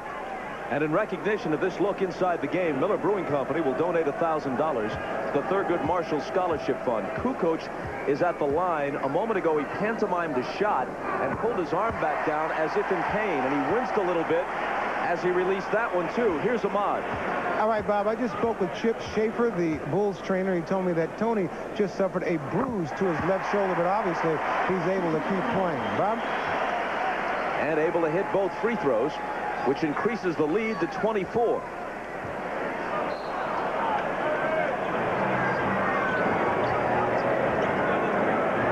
Michael with Reggie hand-checking him. Backs him down, leans in, and Dale Davis got a piece of it. Some of the fans courtside thought it should have been goaltending.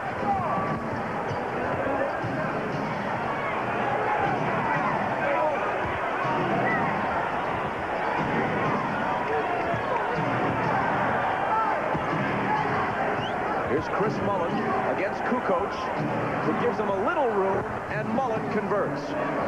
Now, Mullin can score against Toni Kukoč because he'll be able to create a little distance, and he's that master of the little up and under move. You saw 2 pump fakes before he finally delivered the shot. 8 for Mullin. Harper, pull-up jumper, spins out. Rodman, Kukoč, then Longley.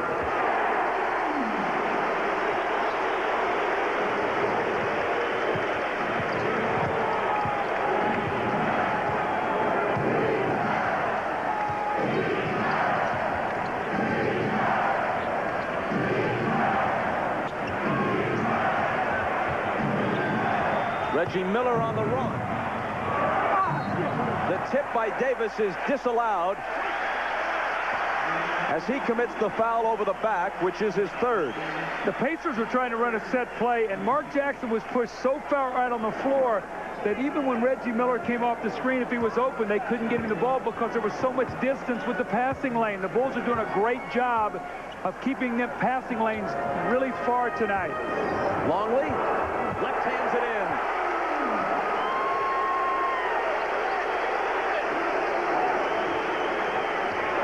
You know, Doug, Mark Jackson made the cardinal sin when he picked up his dribble. As a point guard, you can't pick up your dribble in the middle of the floor. You see him right here maintaining his dribble there so he can make a play. Jackson driving on Kukoč. Mark Jackson can't hit, but Davis, who's stuck with it, can.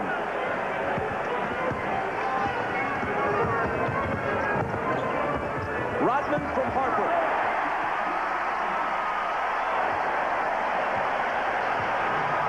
Dennis's first basket. Bulls led by 25 at the half, 26 now. You know, Dale Davis just picked up an offensive foul right there, and he's hitting everybody who gets in his way. You see him moving on the screen right here. He's just trying to lay some wood. Put his elbow right there on Jordan, and then he's going to move and get him again.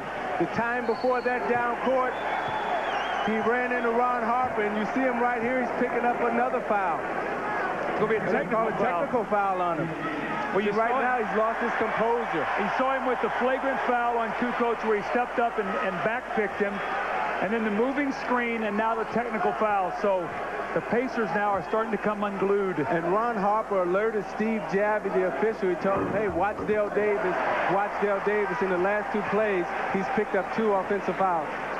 Dale Davis perhaps a bit overzealous in heeding Larry Bird's plea for somebody to lay a body on someone. Here's Ahmad. All right, Bob, just before Dale Davis's first foul, the referee, Bob Delaney, warned him and told him to cut it out. Told him a couple of times to cut it out, and I think that led to the next foul and the technical. Bob? Thanks, Ahmad. After Michael hits the tee, Bulls put it in play. Harper, off balance, wild shot, nowhere near.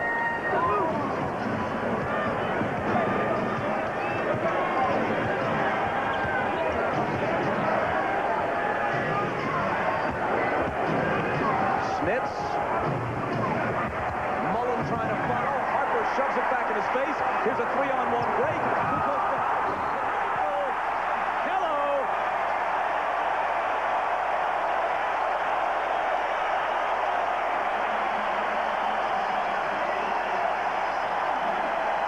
Now, more than anything else, Toni Kukoč loves to make these type of passes.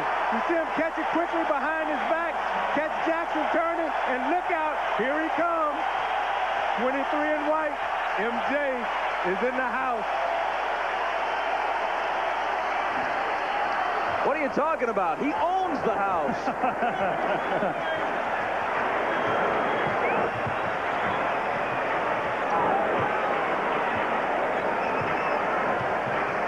Kukoč on Jackson, who delivers it to Miller. Reggie to the bucket.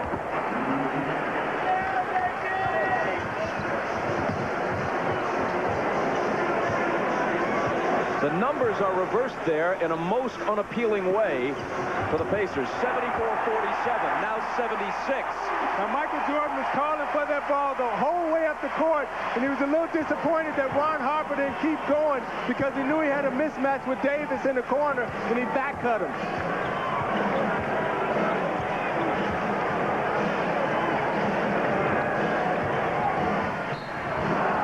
Rodman may have fouled Jackson, and he did. Now, you watch Jordan running really hard, and he said, come on, Ron, don't stop on me now. So he takes Davis out to the corner. I'm going to lure you to sleep, or I'm not thinking about doing anything. As the ball goes in the post, boom, I'm gone. Bam, there it is again. You know, it appears that the Bulls are really making a conscious effort to really run tonight against the Pacers so they can't get their half-court defense set. That's really been a key for them tonight, is how often they have got fast break opportunities, and if not that, early offense.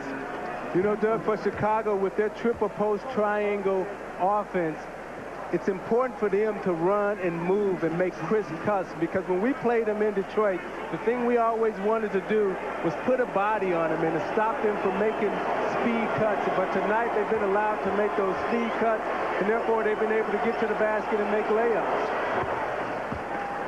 After Longley's third foul, Smits hits the first free throw.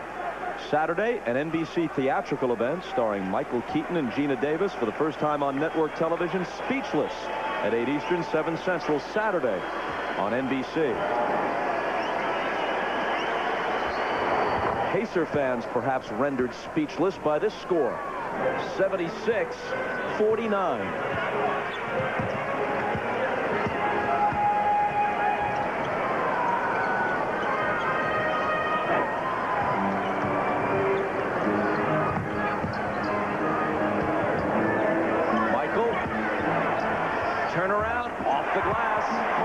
Put a little X on the floor on that same spot. That's where he started the game, and it's like, I want to get to that spot tonight, because when I get there, I can do whatever I want to do.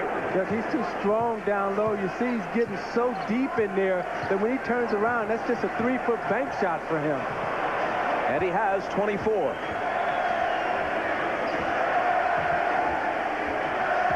Antonio Davis was fouled as the crowd begins another sarcastic chant of Reggie, Reggie, mocking what they do at Market Square. See, he comes from the opposite side of the floor so he can get his post position, and Reggie gives it up, and now he's in trouble.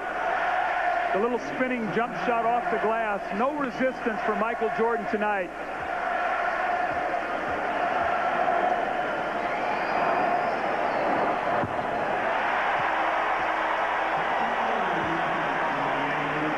Miller now goes out.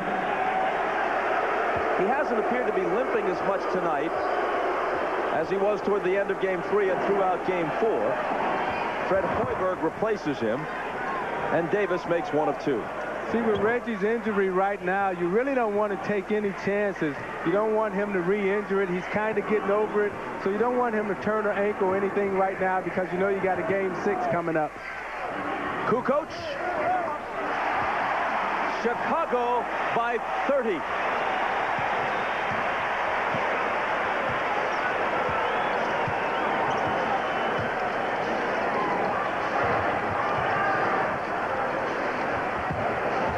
Antonio Davis misses the turnaround. Smits gives it back to him against 3 defenders. He muscles it up, and there's a foul.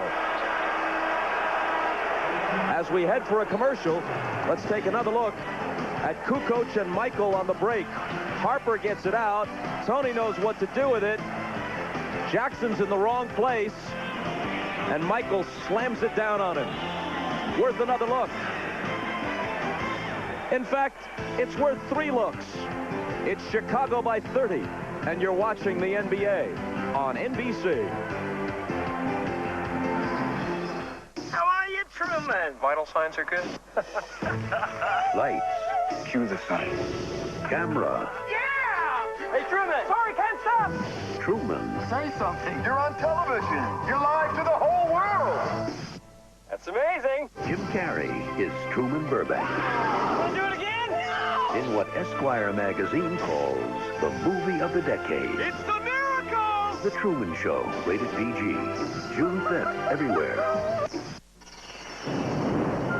It's late, it's wet, and a flat tire puts you up against the wall. Wouldn't it be great if you could just drive to safety?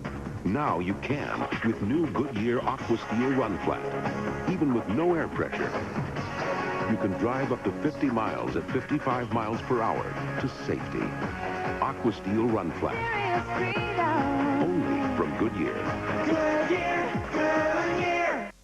Something big is happening at Ford. It's the Ford Big Time Sales Event.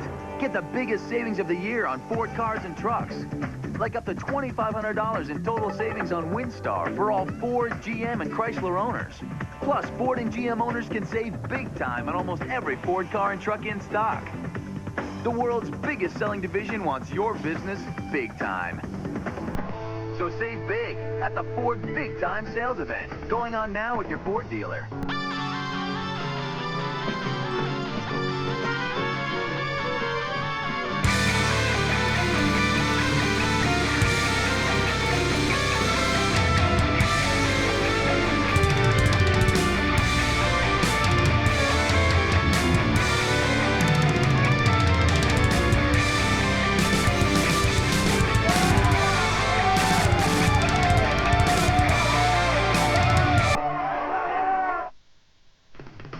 The NBA on NBC is brought to you by Miller Lite, who reminds you that whenever you feel good, it's Miller time. By Ford F-Series, the best-selling trucks are built Ford tough. And by Reebok, creating possibilities one athlete at a time.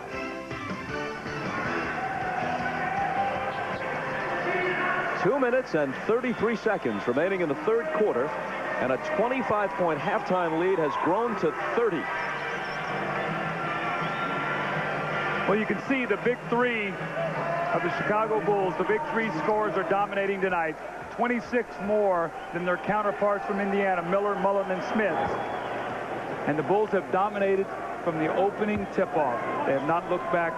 You see the look on Reggie Miller's face, and they have to hope that going to be going home to Market Square Arena is going to rejuvenate them, because right now the Chicago Bulls are doing whatever they want to do on the floor. Antonio Davis hits 2 free throws. Longley out to Harper. Hoiberg trying to guard Michael. And the Bulls lose it. Rodman, as we told you, arrived just more than an hour prior to the game, but from his perspective, he was on time and everybody else was early.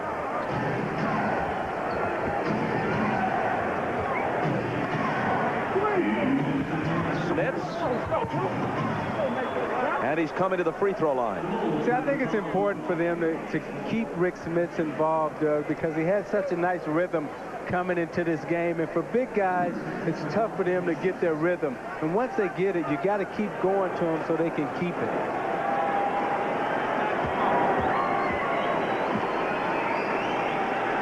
The foul trouble for Longley is of little concern considering the score.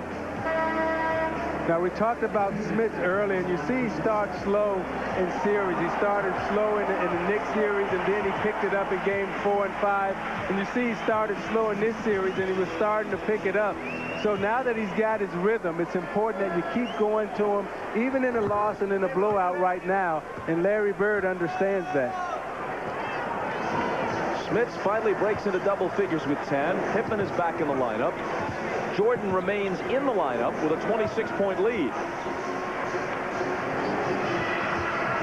Kukoč has room and has the hoop. Again, I think Phil Jackson is going to finish this quarter out strong. The last 2 minutes, try to push this thing up over 30 points. And tell Michael, put your warm-up on. I don't want to see you anymore out here tonight.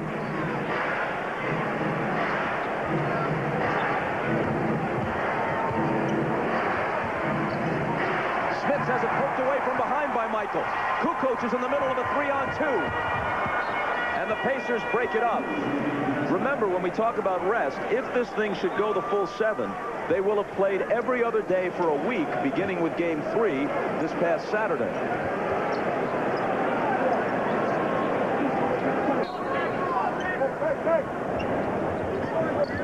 Kukoč. The rebound to Smits.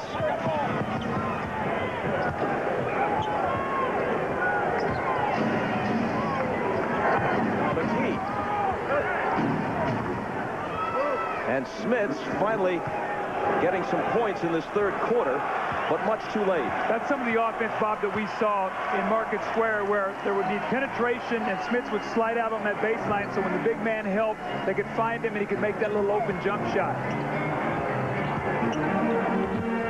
Scottie flips it out to Kukoč. Rodman to Michael, an open 3, and he has 27.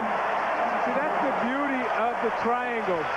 Once they get you down, then their tempo controls the game. They spread you out on the floor. They keep the spacing. You make mistakes because you overexert yourself defensively, and they start picking you apart. And now they take it away again. Here's Michael to Kukoč, and the lead is 31.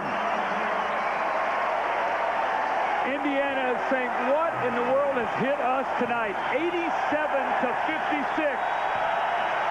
And they come to their feet at the United Center in complete appreciation of the performance put on by the Bulls tonight. Pippen swats it right back at Jackson's face. Michael from half court. The way things have gone tonight, it wouldn't have been that surprising had he made it.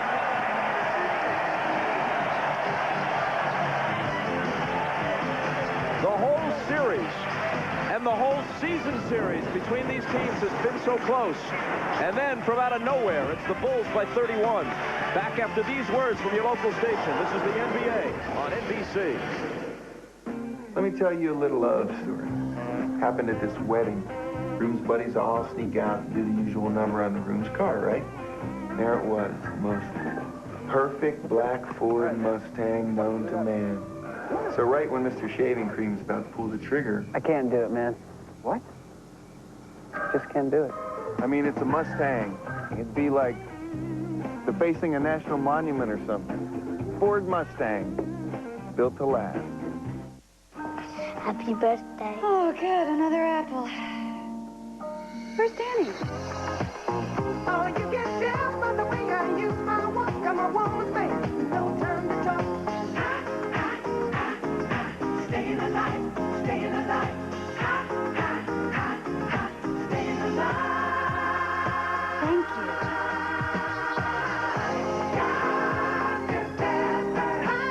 This is the day.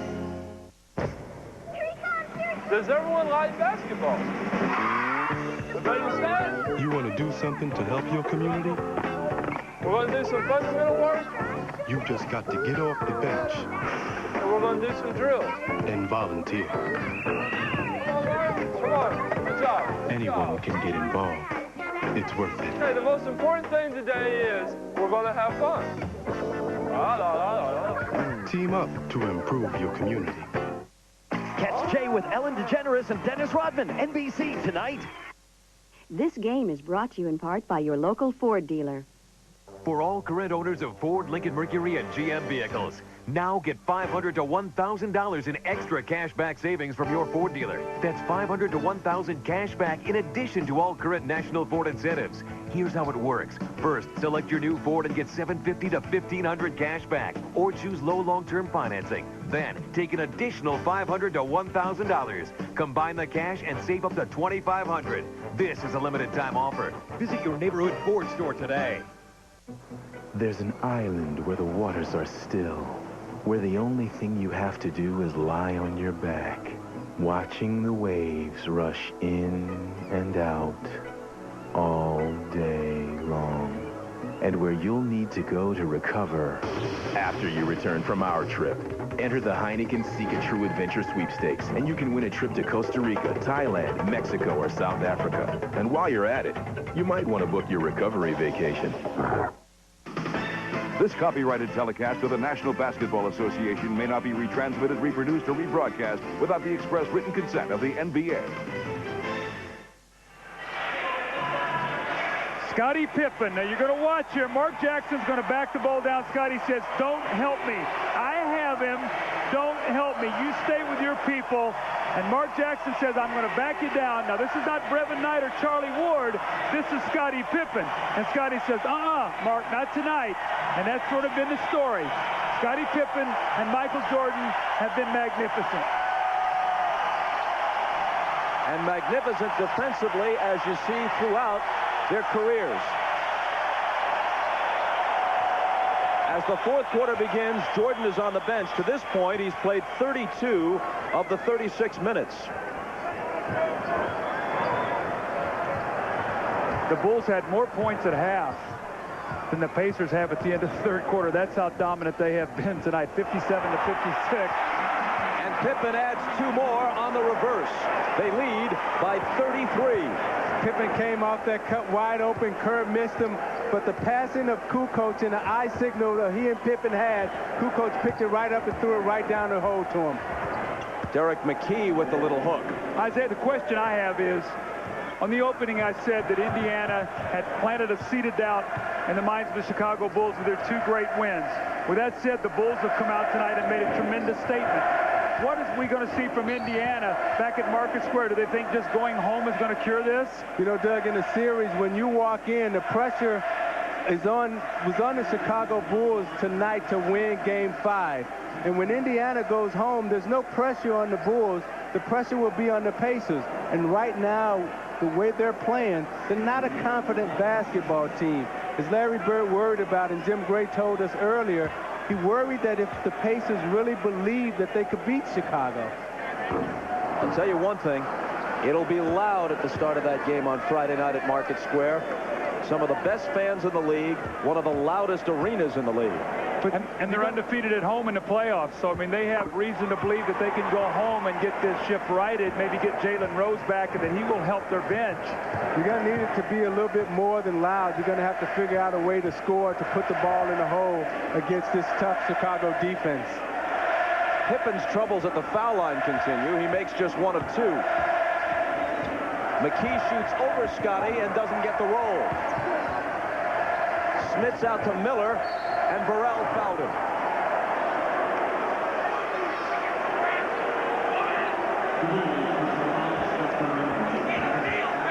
You know, Bob, we also talked about, was it a trend? Was it a fact that the Bulls were so dominant at homes in games 1 and 2, and then in games 3 and 4, it was Reggie Miller and the Pacers that dictated the game and won both by 2 points. Now we see that the home court once again dominant by Chicago.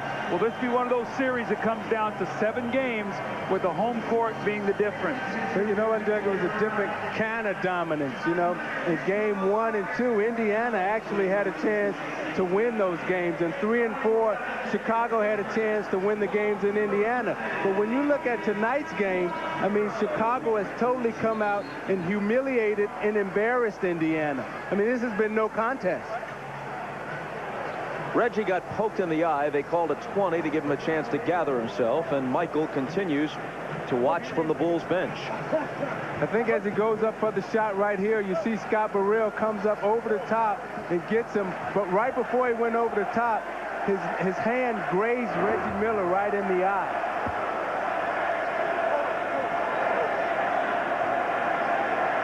And you can see a little bit of redness in that area. Miller has 13 points tonight.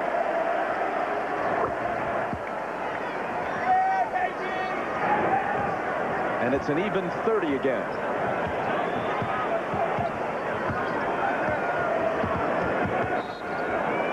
A whistle.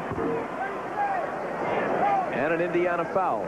You know, you may ask, why does Indiana still have some of its starters out on the floor? I remember Chuck Daly, when we were losing to Boston, he would keep the starters out on the floor just so we can feel the pain and feel how bad it was to get out there and get embarrassed and lose.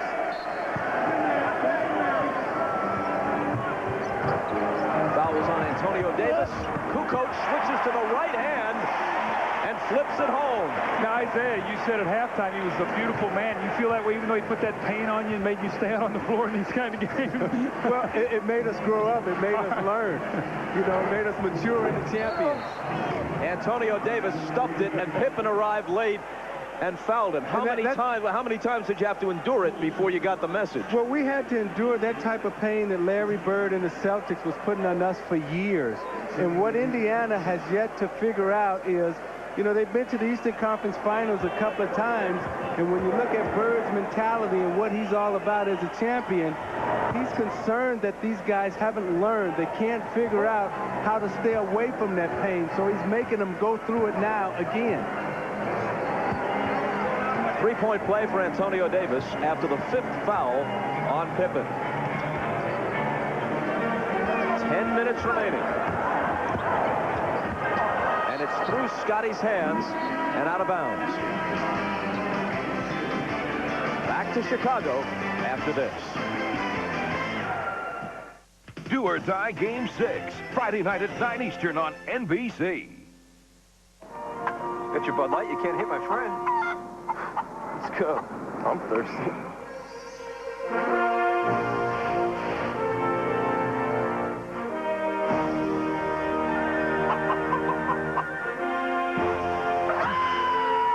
For the great taste that will fill you up and never let you down. Looks like you're buying. Make it a Bud Light. Coach is calling for the Heat.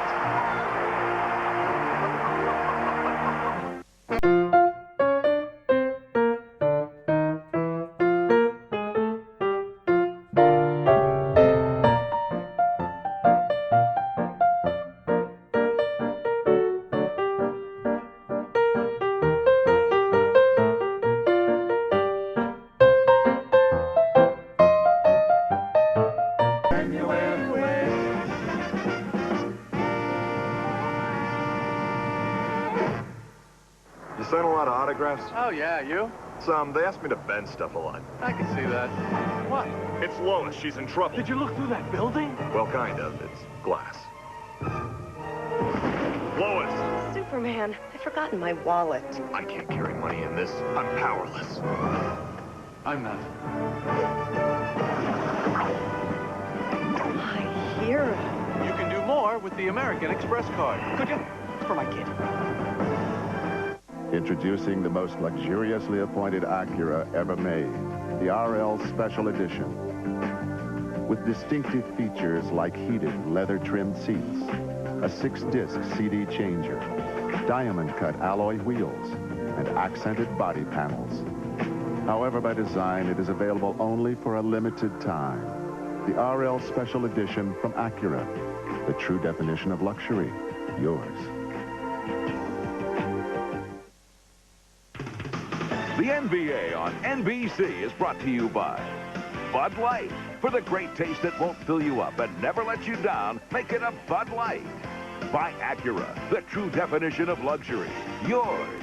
And by Pizza Hut, home of the new Sicilian pizza. Can you handle it?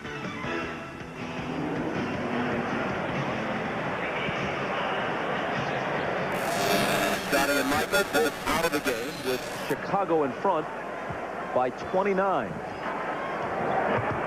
Steve Kerr is on Travis Best as the backup point guard brings it to the front court. Antonio Davis looking to work on Bill Wennington, and Wennington fouled him. The Utah Jazz at home in Salt Lake. Watching tonight's game, what, if anything, guys, can they get out of this?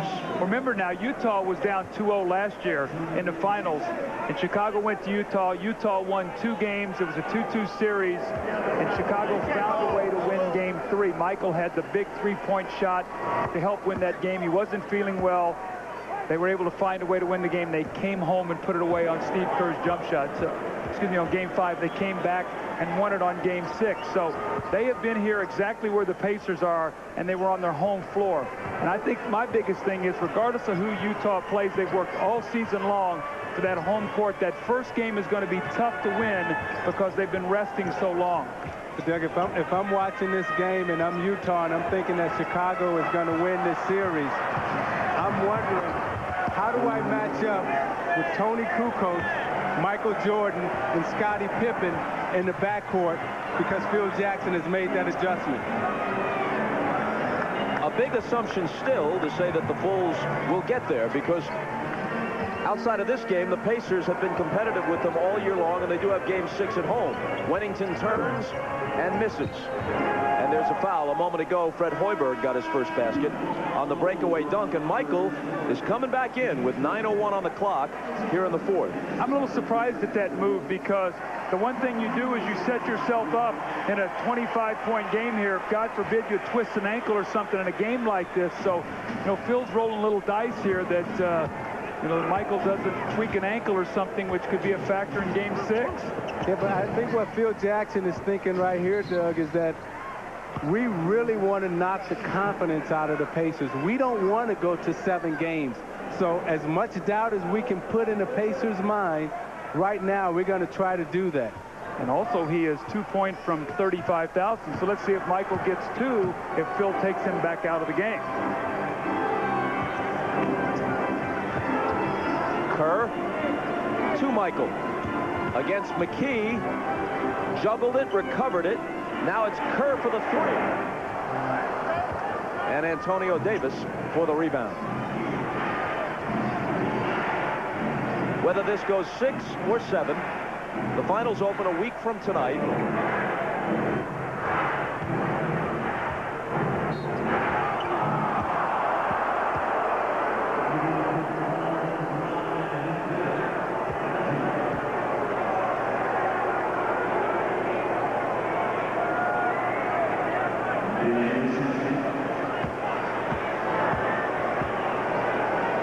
Dale Davis, a sub 50% free throw shooter,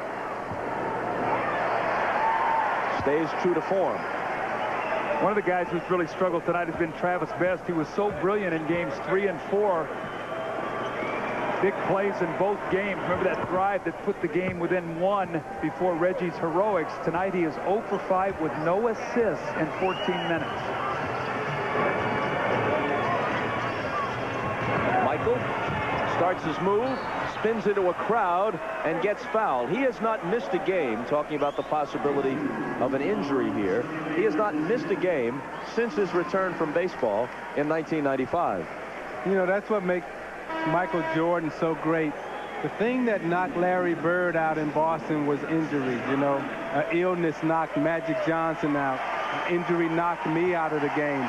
But Michael Jordan has been able to sustain his health and also sustain his mental concentration, and therefore the Chicago Bulls are virtually almost unbeatable throughout this run. Rodman leaves. Wennington pops a jumper, gets his own rebound, and thunders to the hoop. Well, Isaiah, also, it takes some luck to stay away from injury. Michael had the freak injury where he broke the foot. But I will tell you this guy is the most relentless worker to keep his strength and conditioning up. He, Scottie, and Ron Harper work consistently so that they can help stay away from injury. So, yes, you have to be a little lucky, but he has put the work in. The Derek McKee basket makes it a 24-point Chicago lead. Here is Michael.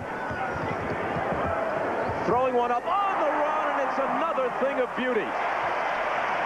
35,000 career points, regular and postseason combined. 35,000 exactly. 29 of them tonight.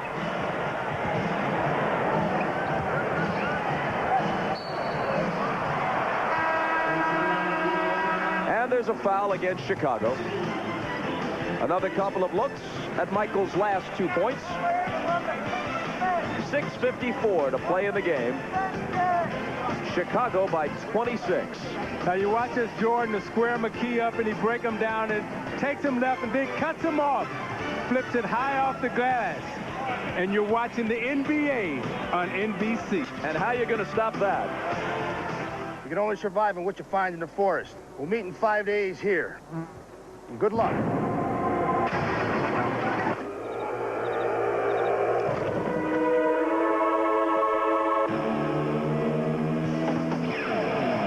The Honda CR-V has its own picnic table, waterproof storage compartment, and 2 power outlets. For those times when you have to rough it. I love nature.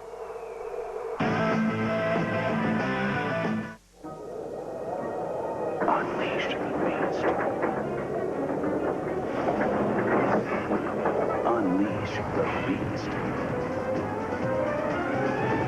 Unleash the beast, Milwaukee's best.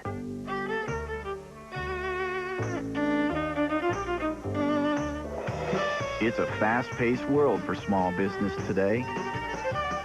To stay on top, you need to react to change with lightning speed. That's why we're introducing Kinko's Express, the new 24-hour self-service area that lets you get things done fast. Kinko's Express, the new way to office. The Michelin X1. Thanks to Michelin technology, it gives you long mileage and better wet braking than any rain tire. And that should make everyone on a wet road happy. I'm looking for Pine Street. Go down to the fork in the road. Right, but make sure you take the left fork. Right. Then you see a big brown dog. Keep straight. 2 blocks down the street, you see a man named Slappy selling maps. Don't buy one. You already got one. Right. Hang a right at Slappy. That's a left, right? A right. Left. Right. Right. Keep straight. Watch out for the goat. Then you see a big McDonald's and... Right. Did somebody say McDonald's? Aren't you glad we brought you in? I'm glad.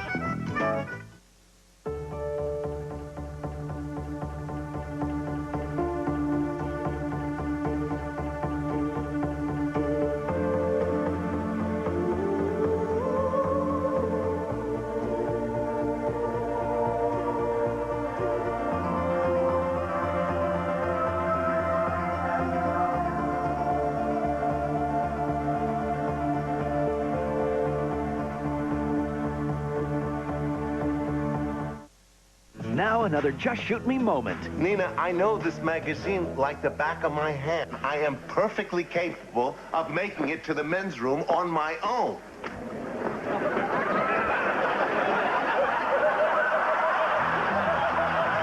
Just Shoot Me, Thursdays on NBC. Ahmad Rashad back here at the United Center in Chicago with the Bulls up by 36. Now, we've been having a conversation about Michael Jordan still being in the game with this big of a lead, but I believe that the reason of him being in the game is to keep the continuity, because they have sort of whimpered away at the end of the games. And to win a game like this, they still want to win it running away rather than having everything fall apart. Now, there may be one other reason, too, because, and I don't want to get on this a little bit too much, but if this is, in fact, his last year, he certainly doesn't want to spend any time on the bench. Now, I just want to throw that out there for you guys, and then we'll leave it alone. All right, Bob? Well, Ahmad might be in a position to know more than the rest of us. Jordan to Wennington. He's always had that kind of range if you give him a little bit of room.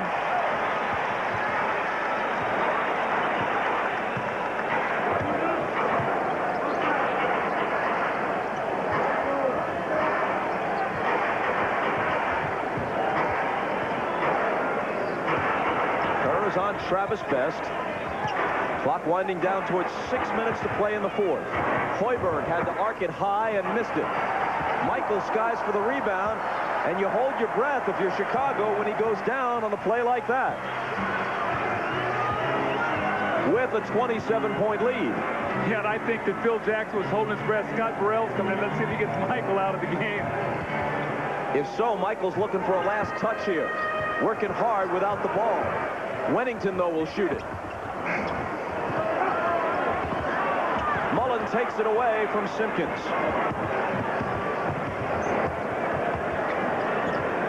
Jordan has 29, Pippen 20, and Kukoč 19. Miller leads Indiana's feeble attack tonight with 14. Turnover, and Simpkins has it. Now, Davis and Jordan got tied up under the basket right there. Jordan was chasing Mullin hard.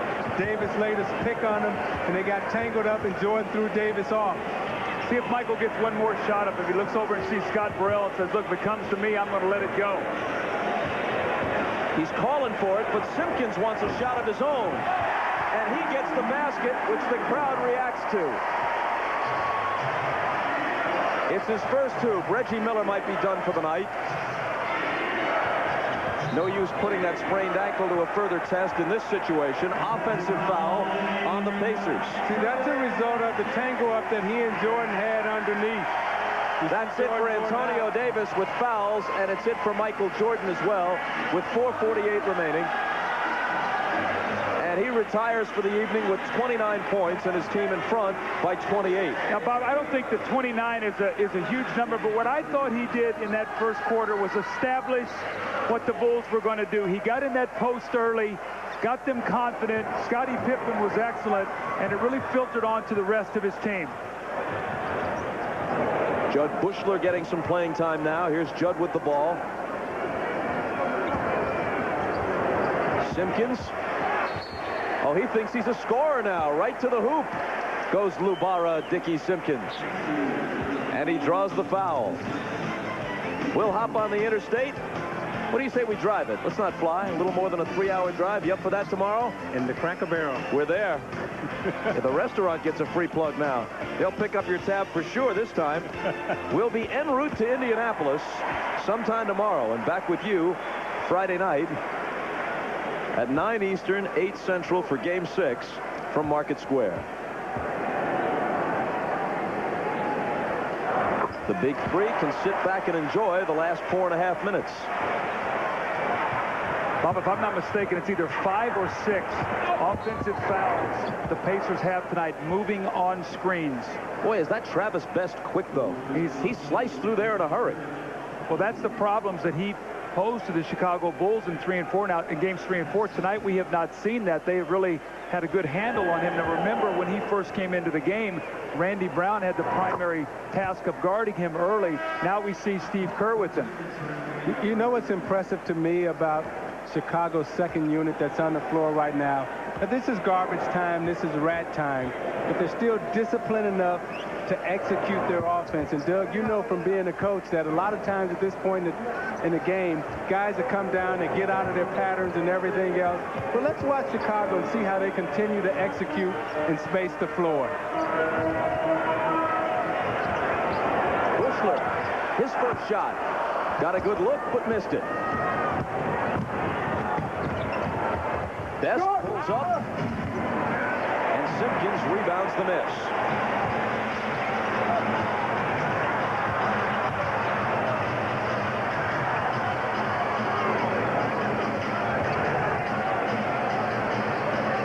Scott Burrell in for Michael. And there's a foul on the play. It's on Winnington. He set the moving pick. That time he caught the ball, and as he tried to pivot, he knocked off Fred Hoiberg. Hope Lou Carnesecca is watching the game. 3 of his St. John's boys involved. Mark Jackson, Chris Mullin, and Bill Wennington on that team, along with Walter Berry, that went to the Final Four in the mid-'80s. Well, and Bill Wennington almost signed with the Pacers in the offseason, as we see Fred Hoiberg with the dunk, but Wennington was very close to going to the Pacers. They were going to give him a 2-year contract. The Bulls gave him 1. He decided to come back for another championship run, but he was going to be reunited once again with Chris Mullin and Mark Jackson.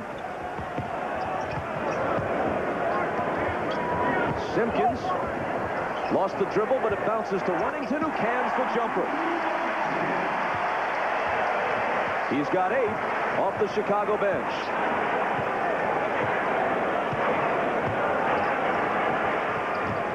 Hoiberg off to Best. Gets it back and hits the side of the backboard with an awful shot. Best connects on a 3.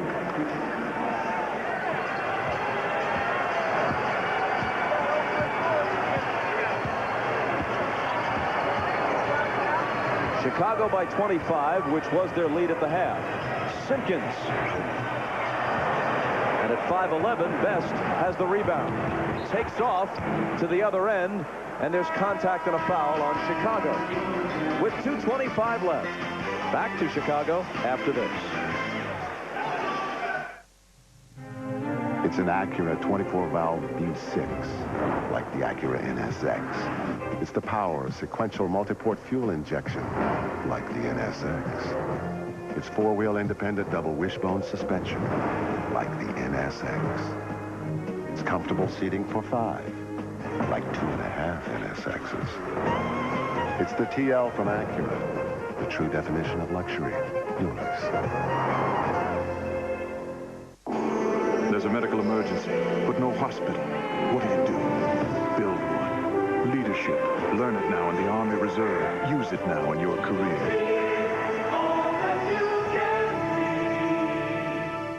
Who you looking for? Mr. Goldstein. That's me, baby. I'm Mr. Goldstein. When Black and Blue scammed a truckload of cell phones, they hooked up the entire neighborhood. Sure is hard being a businessman. But now, the mob and the feds want to put them out of business permanently. We got to disappear. Master P, A.J. Johnson, Ice Cube, Snoop Doggy Dogg. I got the hookup. I beat up with a black shirt, no boxing draws. Say what? Rated R. Now playing at a theater near you. Red Dog rules for living. Number 18. Sheep travel in flocks. Cattle travel in herds. The dogs travel in packs.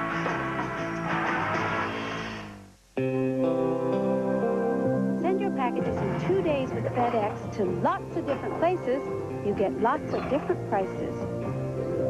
Send your packages in 2 days with UPS to lots of different places. You get lots of different prices. Send your packages in 2 to 3 days with Priority Mail to lots of different places. You get the same price. You know, $3. So, what's your priority? Priority Mail from the U.S. Postal Service. Lisa Leslie, Dawn Staley, and college star Shamiqua Holdsclaw lead Team USA at the Women's World Championship of Basketball, June 6th and 7th on NBC. Former world #1 Marcelo Rios, Martina Hingis, Venus Williams, Michael Chang, and more. The French Open this weekend on NBC. Welcome back to Chicago. I'm Jim Gray. Well, you might be wondering how the Utah Jazz are preparing for the finals. Well, talked to Jerry Sloan after they beat the Lakers, and he told me he was just going to send a local scout, Bob Sullivan, here to the game tonight and to scout these two teams. Said he wasn't going to send any of his staff because he really didn't want to waste any of the money. Said he really hadn't been watching much of this series because he was busy with his. Said he didn't know how much he would watch after they won. He said, we'll know what we need to know when we need to know, because when we finally find out who we play, then we'll have all the information we need. Bob? Boy, that's Jerry Sloan for you. None of this high-tech stuff. None of these extra tapes and computer printouts. Hey, we'll know what we need to know. They did in the regular season against Chicago. They beat them both times they played them. They split 2 with the Pacers.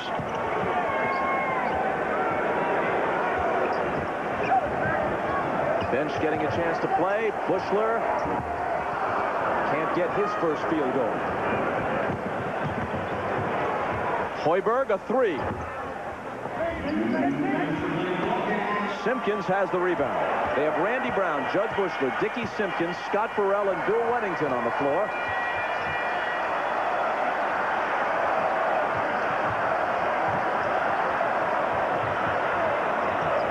Simpkins, 5 seconds to shoot.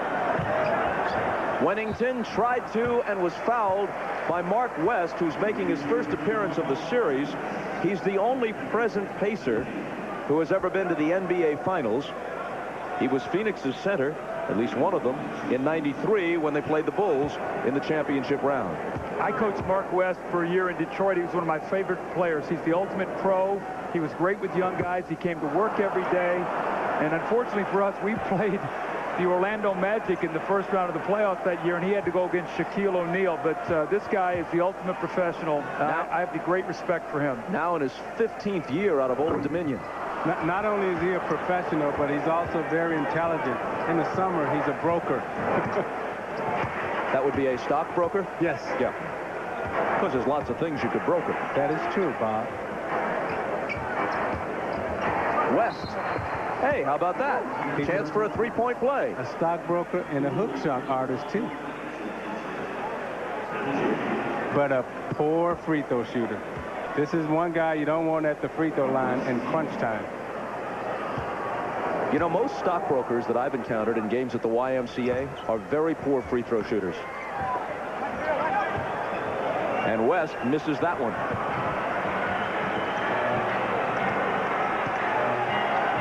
The final score is going to look a bit more respectable for Indiana. Although not if the Bulls keep doing that. Burrell makes it 106-83. I would love to be in the Pacers locker room when Larry Bird talked to his team tonight. I would just love to hear what he had to say to get them prepared.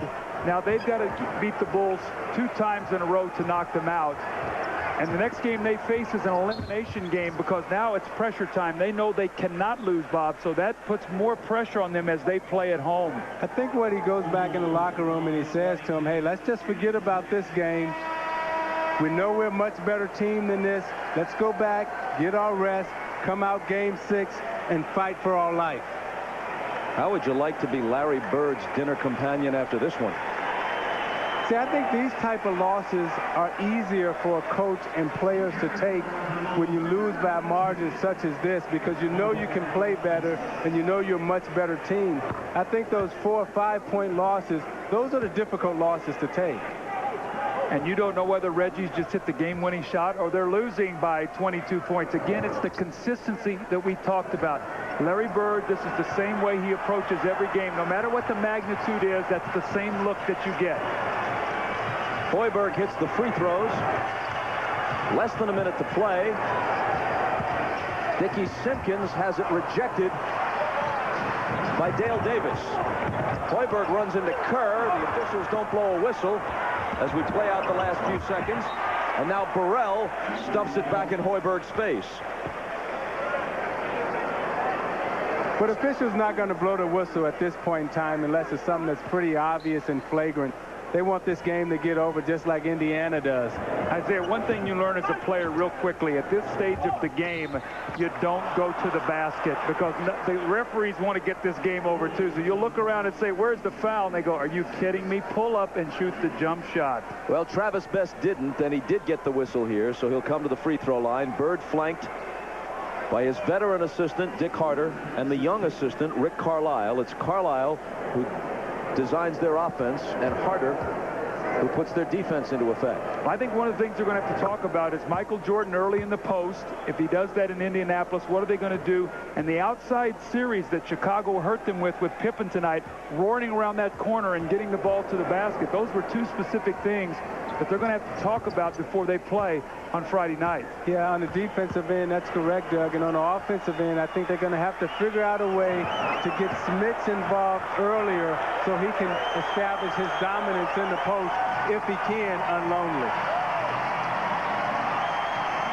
Indiana got it down under 20, which is small solace. Bushler just holding the ball. Now unleashing a 3 at the horn. Chicago wins it 106-87. Michael Jordan plays 36 minutes, shoots 12 of 20, scores 29 with 7 rebounds and 4 assists, and here he is with Ahmad. All right, thanks, Bob. Michael, if the Pacers planted a seed of doubt by winning the last 2 games, it was certainly not evident tonight. Well, they were playing without a key member, so we decided just to attack the people that they had, see who they're going to have to replace them. And Reggie didn't seem to have the energy that he had in Indiana. I don't know if the ankle was bothering him or what, but we tried to keep pressure on him as much as possible. You told me before the game that the playoffs are all about intensity and pressure, and you guys applied both of those tonight to the Pacers.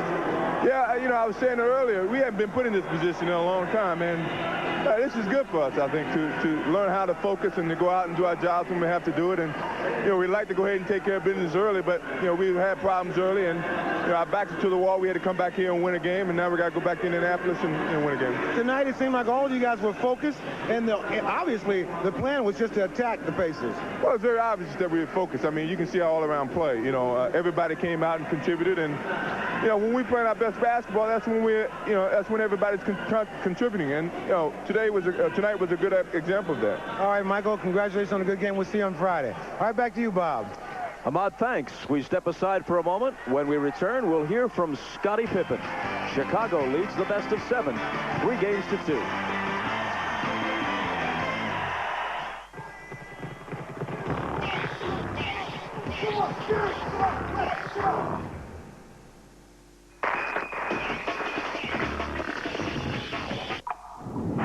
Is it pain? Is it pleasure?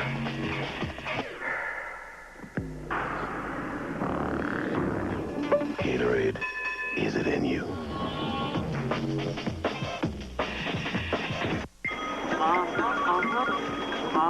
Listen, Charlie, there's no way that my client is going to go for something like this. And what is with this paragraph? Listen, Charlie, you're killing me here. You've been through this a million times, Charlie. Yeah. The Civic sedan from Honda. No. What more do you need? Charlie, I gotta go. Somebody's here.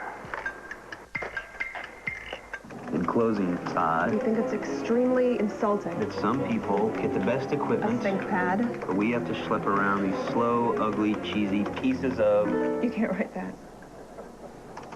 So nice working for you, Todd.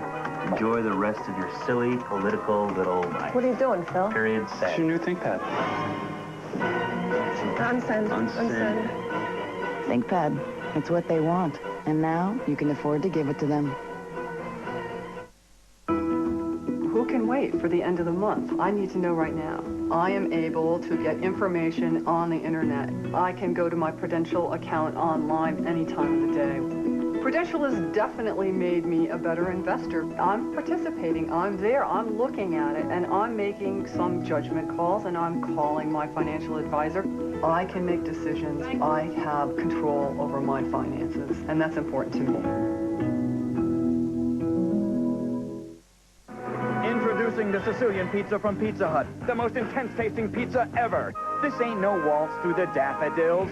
It's a sprint through a minefield with 4 corners. This is as much oregano, basil, and garlic as you can jam into the crust without the government regulating it. I got one word for you, pal. Duck and cover! This is the mother of all pizzas. Our new Sicilian pizza, only at Pizza Hut. Only $8.99. For the absolute mother of a deal, get up to 3 toppings or any specialty pizza for $2 more. Can you handle it? And now the working definition of negotiation. Choose one. Dental plan, child care, or all the jumbo shrimp you can eat in an hour. Working, just like your job, only funnier. NBC Wednesdays. Back in Chicago, the Bulls have taken a 3-2 lead here in this series. I'm now joined by Scottie Pippen, 20 points for Scottie tonight. Scottie, how concerned were you before this game? Were there some anxious moments in the locker room? I just think we were just anxious to get back out on the court. You know, it was such a disappointing loss down in Indiana for us. I think both losses, we felt like we should have got out of there with at least one win. And we were just anxious to get back home and, you know, try to perform a lot better than we did the last couple games. This game basically over at the half. What are you trying to accomplish in the second half? Because Indiana wants to send a message back to you guys saying, hey, this thing isn't over, but they really weren't able to accomplish that. Well, we just wanted to stay aggressive. We didn't want to lose the momentum that we had worked very hard for in the first half and allow this team to sort of itch their way back into the game. We just stayed aggressive and kept attacking them. Tony banged up his shoulder. He was going to join us. How is his shoulder? Is it a concern for Friday? Well, I'm sure it's going to be pretty sore tomorrow, but, you know, hopefully after a couple of days he'll be ready. We got to go down to Indiana, and it's going to be very tough there for us. Scottie, thanks for joining us. Sure, thanks. All right, let's send it back over to you, Bob. And Jim, thank you. Again, the final score from Chicago, Bulls 106, Pacers 87. The Eastern Conference Finals continue on Friday, 9 Eastern, 8 Central, Game 6 from Market Square Arena. Tonight,